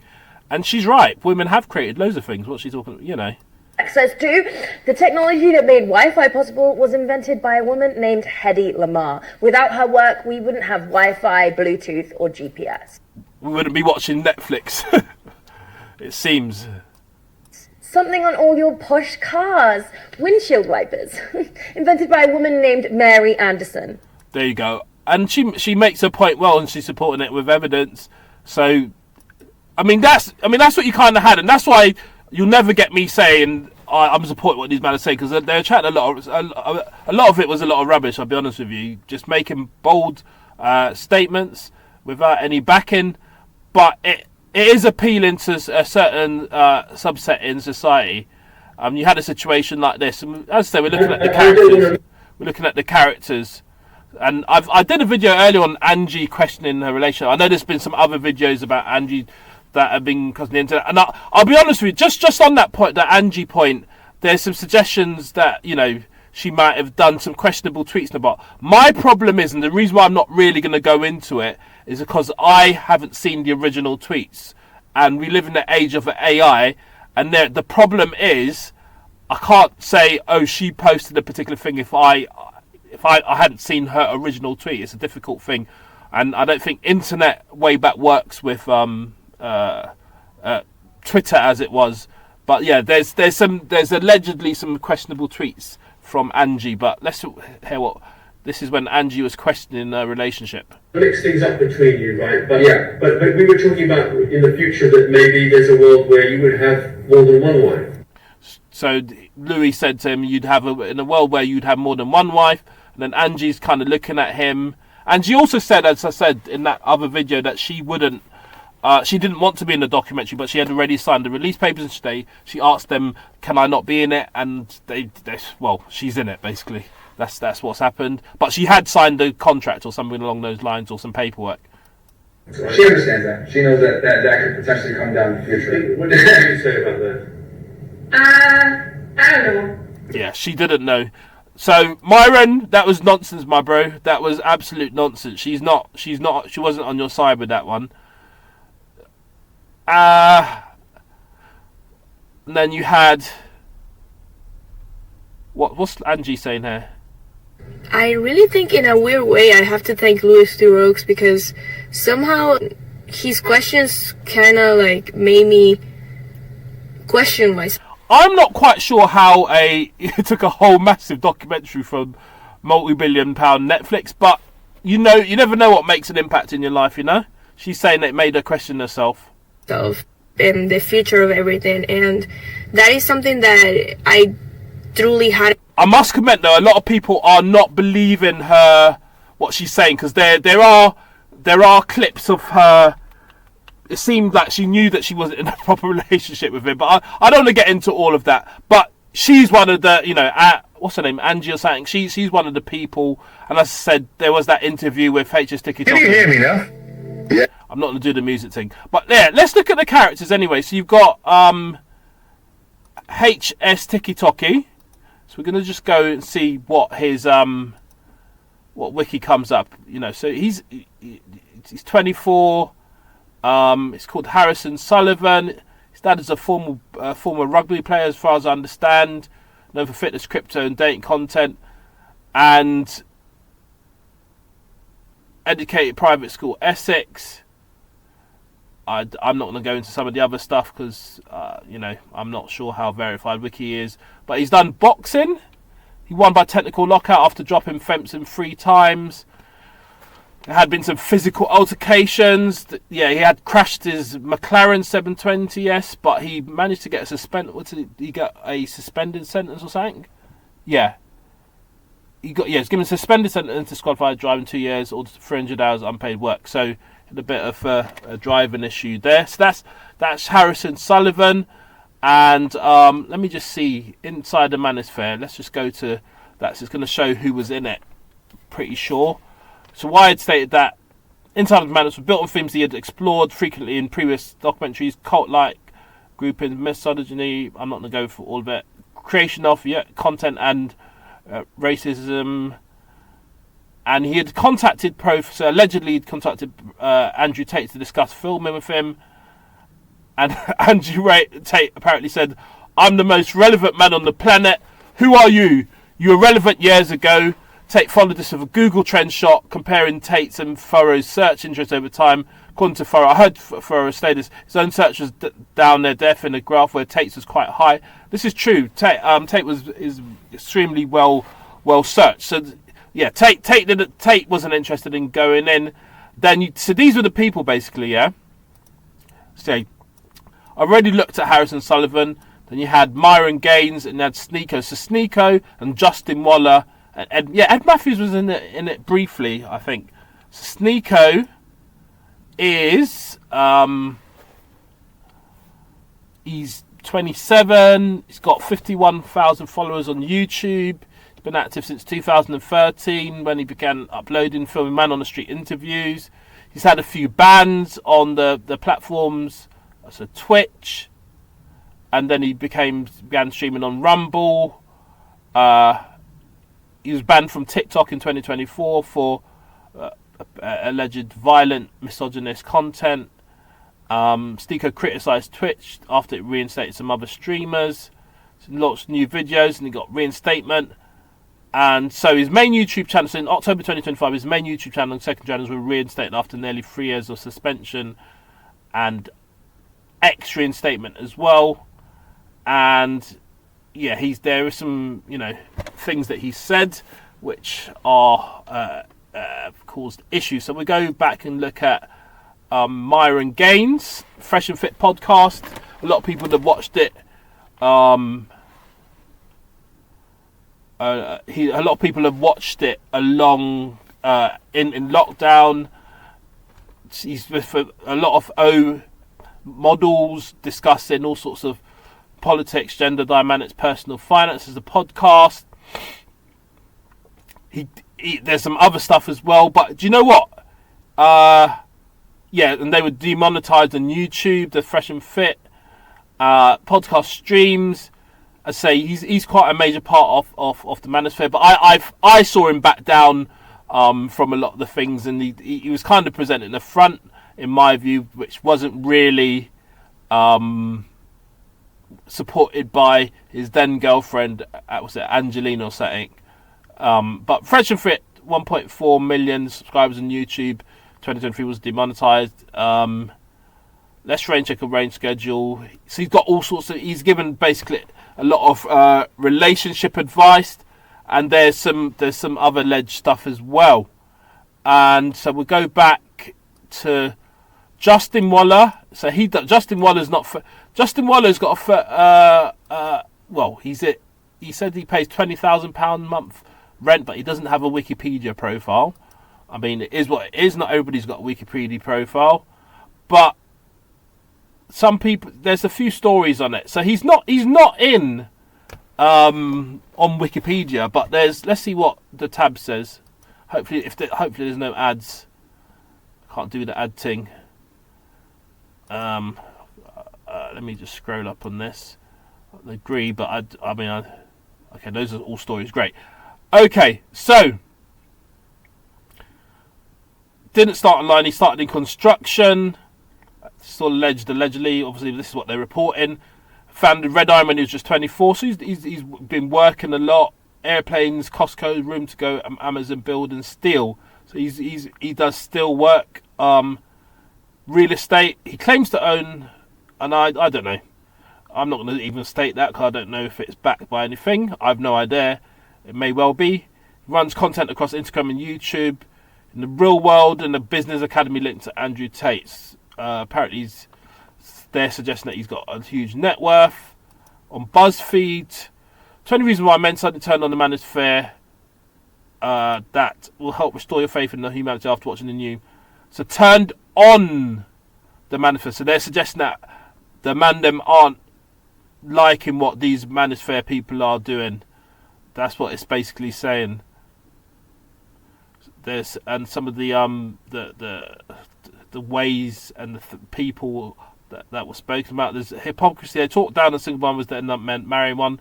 They talk down on workers, but then rely on them for content. So that's a bit of irony. So they're listing a number of things. There's some quite strong stuff here. But there's a lot of basically several critiques. I mean, go and read this article from BuzzFeed, but there's loads of different critiques of the documentary.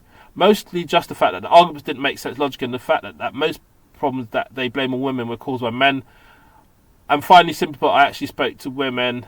So so this is so that's a bit of a critique. That's a bit of a critique of the show from BuzzFeed there.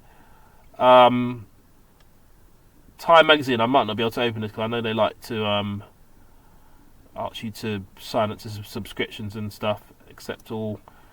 At one point, he founded a construction company. The message clear that men made the world, women did not. That claims not to. It ignores history. It confuses who got the credit with who did work.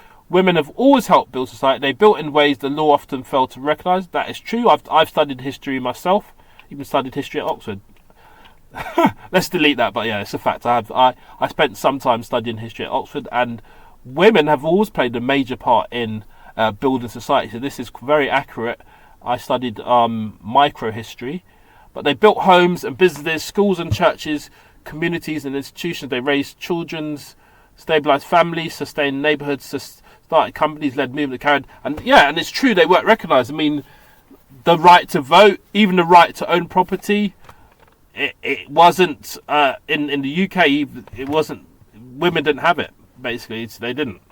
These are facts, and I think this might be even from an American perspective, but it's very true. It's saying here that real men do not need to diminish women to affirm themselves. So that's kind of the Times article on that. So that's Justin, and just going back, and then there's Ed Matthews. Now Ed Matthews, as I say, doesn't have a Wikipedia post. And as I say, the purpose of this video is to look at the main characters. Obviously, Louis Theroux is the main character, and I'm gonna look at him in the end of this, towards the end of this video. So Ed Matthews, the internet personality. He's from the UK, I think. I mean, I don't have his wiki, so I don't have too much detail. But videos on TikTok and YouTube. He seems to kind of play a good cop, bad cop with what's his name, with HS TikToky. I think they're associated in some way. So that's Ed Matthews views anyway. And then finally, Louis Theroux. If it does come up, so I might have to type it in. Louis Theroux has done numerous documentaries over many years, decades even. He's a famous, as much as Andrew Tate doesn't rate him. Louis Theroux is firm. He's firm, cemented in the documentary space. British journalist, British Academy Television Awards, Royal Television Awards, graduated from Oxford. I'm not going to go into my experience at Oxford, but I had an interesting experience at Oxford myself. But anyway, after graduating from Magdalen College, Oxford, Fury moved to the United States and worked as a journalist for Metro Silicon Valley and Spy. He moved into television as a presenter of offbeat segments. So he was doing a lot of TV work, went to Westminster School, and... Oh, yeah, Louis Sebastian. Okay, fair enough. French, yeah, that is a French name, isn't it? Fury. While his paternal grandfather was Fury, Italian American grammar school. He's got older brothers, right, television presenter, raised in Catford. He's from South London, and he's been friended with Adam Buxton, Joe Cornish, and Nick Clegg, who used to be Liberal Democrat leader. So he started work in the United States in 1992. So he had an opportunity to kind of centralise in that culture. Then he's looked at different subcultures, black nationalists, white supremacists. I'm not going to say that one. And when Louis met different British celebrities in different parts of their lives, he exposed Jimmy Savile. Did some good work exposing Jimmy Savile. And then there's some other ones. I'm not going to mention these people's names because I'm not going to mention their names. There's a lot of madness that's gone on in British culture. Scientology is looked at as well. My Scientology movie. So that was, Forbidden America, Interviews, Settlers. And then, of course, in 2026, Inside the Manosphere. So, and then he's got a production company called Minehouse. Is it Minehouse that's produced Inside the Manosphere? I'm not sure. Maybe it has. He's got a book called The Call of the Weird, travels in American subcultures, done podcasts, other appearances. I'm not really interested in his personal life. This is about the journalism, and so that's Louis Theroux. So this has been part 3 to Inside the Manosphere. Just looking at the characters, really. What did you think about the show? What do you think about what's come out after the show's taken place? There's been a lot of clips. I have never seen more bots than right now with this Louis Theroux doc coming out. So he's saying that Harrison's saying that there's a lot of botted stuff. What else are we looking at?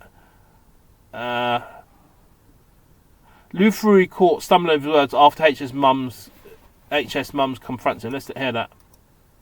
So you're making money off the back of someone that... Yes, they're saying that he's making money off the back of somebody who's dealing with sort of the immorality. Can we talk about Louis though? How was he at the talk? Okay, Makita Oliver, remember her from back in the day presenting and that. Let's see what this lady's got to say about it. How many people saw these? Listen. So I watched this last night. This is Gracia Ordonez. Big her up. Let me see what she's saying about it.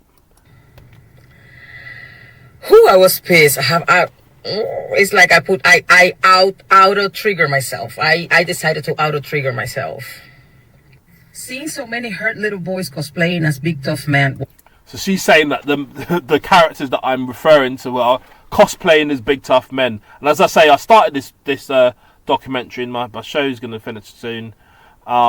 With him saying I don't want a drink bar or whatever it was. But anyway, big up. Please make sure you like, share, comment, and subscribe. And for now, I'm done talking.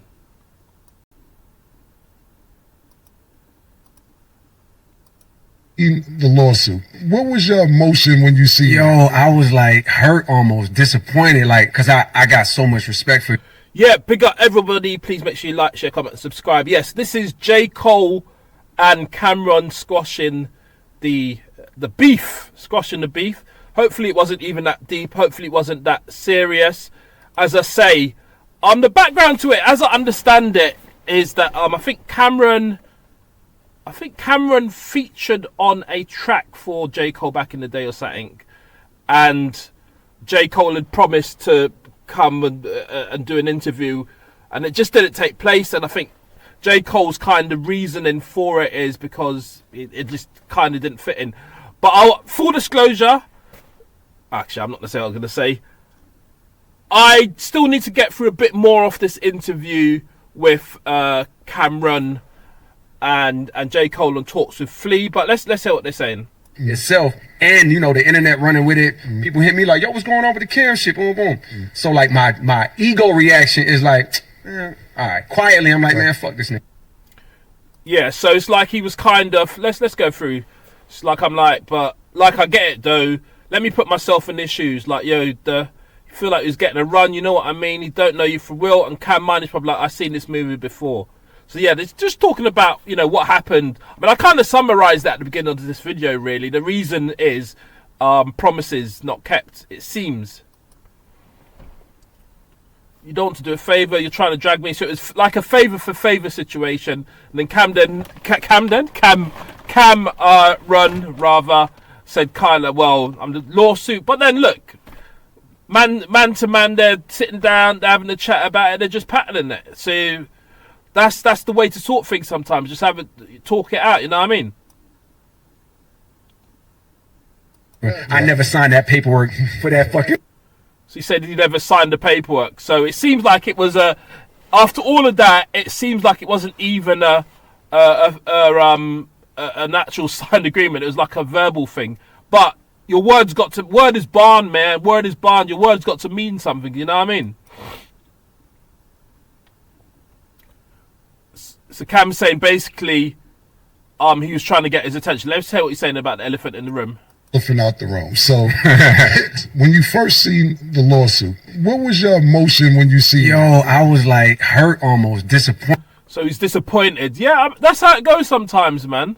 Let's see what he's... I just want to make sure it's the same.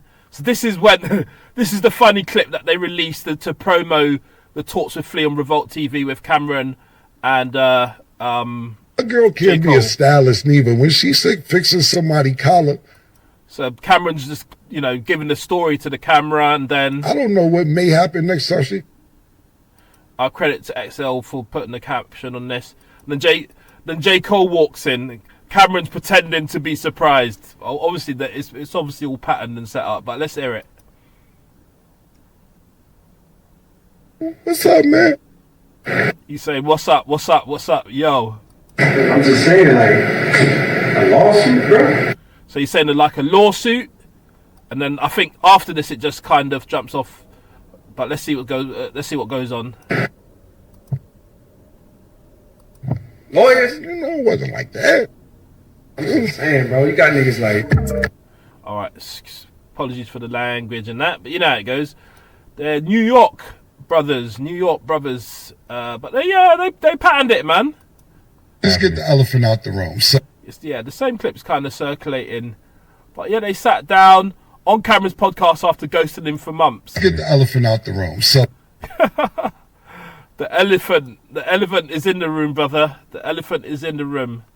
So JCole pulled up on Cameron to discuss suing him for 500k. So is that what Cameron was going to sue him for? This allegedly. I haven't seen the exact figures myself. Yeah, my girl can't be a... Yeah, it's just the same clip circulating. So it seems like a lot of these people haven't even watched it. They're just kind of sending around. But look, there's a picture of them chilling. They talk about so they had a 2024 collaboration basically, and then they just hashed it out. You know what I mean? Let's get the elephant out the room. They just hashed it. They hashed it out, man, and just patterned the situation.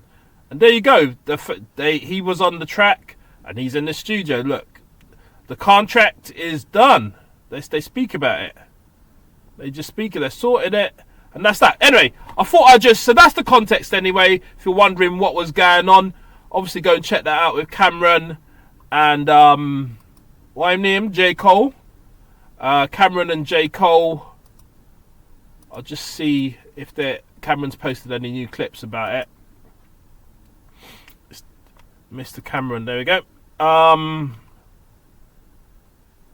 Yeah, I mean, it's just a picture that he's posted, really. Just the same video. I'm just saying, like, a lawsuit,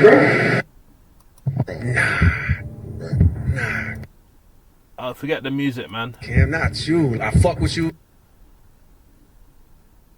She's just talking out. Cam, you're lying. Saying, Cam, you're lying. And that's with the Real Cold World. Let's see what Real Cold World's saying about it. Yeah, he's got what's it? The Fall Off. That's his latest album. I did a review of that album actually. I gave it a 7 out of 10. think it was a bit long, too many different genre twisting, but it was decent enough, and obviously he's a barrer in it, so you know what I mean. It's cool still. On Talks with Flea, man, on Revolt TV. But yeah, that's what's going on. If you wanted to have the context, but you know what? Please make sure you like, share, comment, and subscribe. And yeah, give me your views, comments on this as well. What do you think? Is it good that they actually managed to pattern it and sort it out, as I feel? And for now, I'm done talking.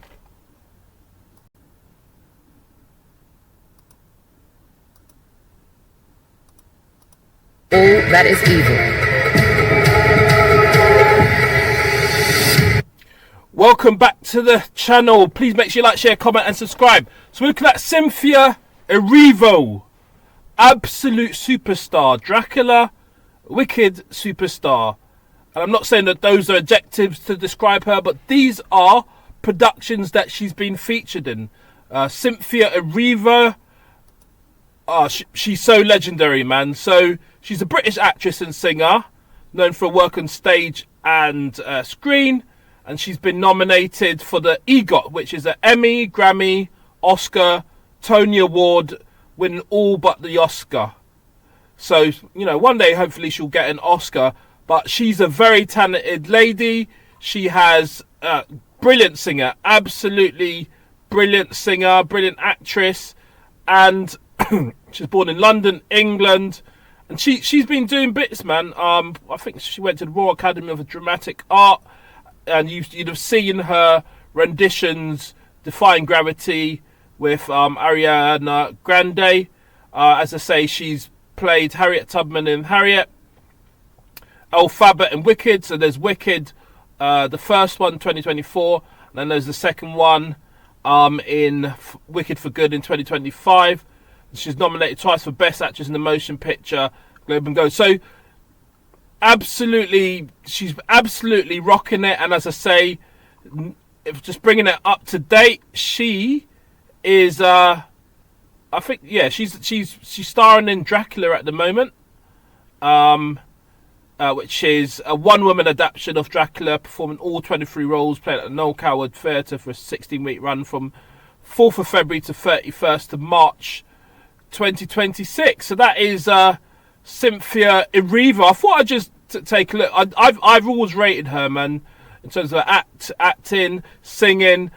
She's really impactful in sort of entertainment culture generally. Obviously, she really gets into her roles and stuff, and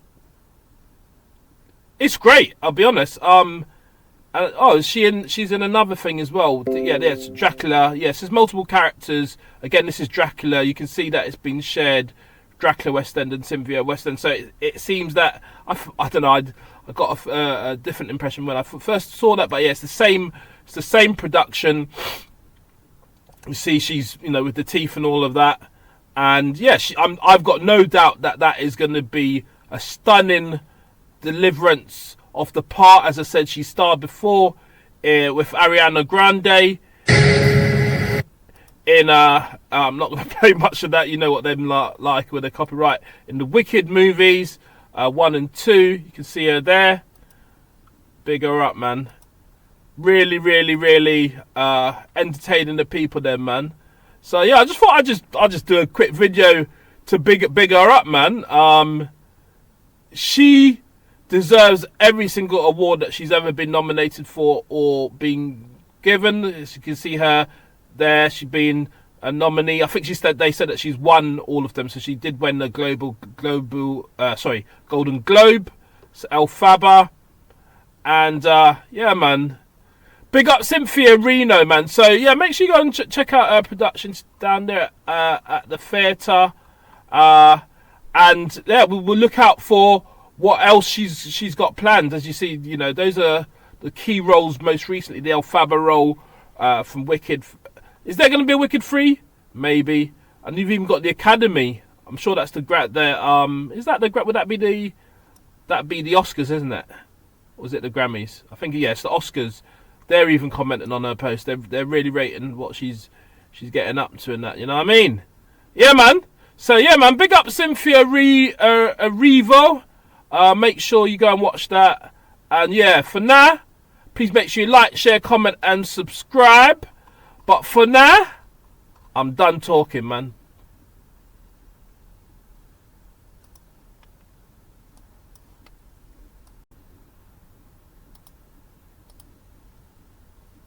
Sets my family up, and that my family's legacy. My kids are my legacy.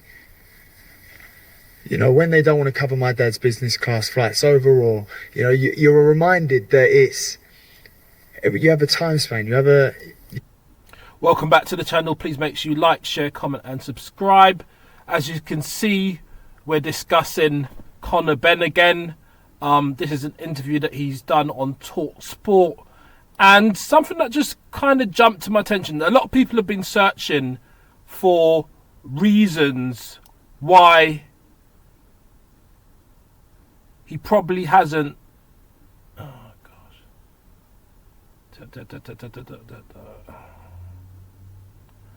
Yeah, sorry about that. Yes, a lot of people have been searching for reasons as to why... I couldn't see my microphone signal. So we have to make sure you see the microphone signal. Yeah, a lot of people have been searching for reasons as to why Conor Benn left Matchroom, okay? And something just kind of jumped to my attention. I was listening to this interview today, and people thinking, you know, Eddie Hearn's treated Conor Benn really well. Matchroom's treated Conor Benn really well. And just to say, and to be absolutely clear, I'm not saying that he's saying that Matchroom never covered his flights, because he didn't say he didn't say a name in relation to covering his dad's business flights.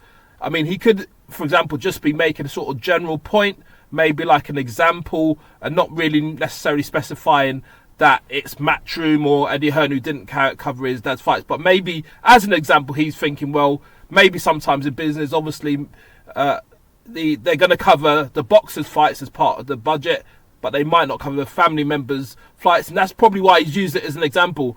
On the other side, he might actually be saying this was one of the situations that he went through, and it just kind of made him think, hold on a second. And I don't know, he could be talking about anybody. He's not necessarily talking about Matchroom. He didn't say Matchroom didn't cover my dad Nigel Benn's fights. He didn't say that, so we can't say that. But I think as an example, he's just thinking at the end of the day, when it comes on to boxing generally, it's business really.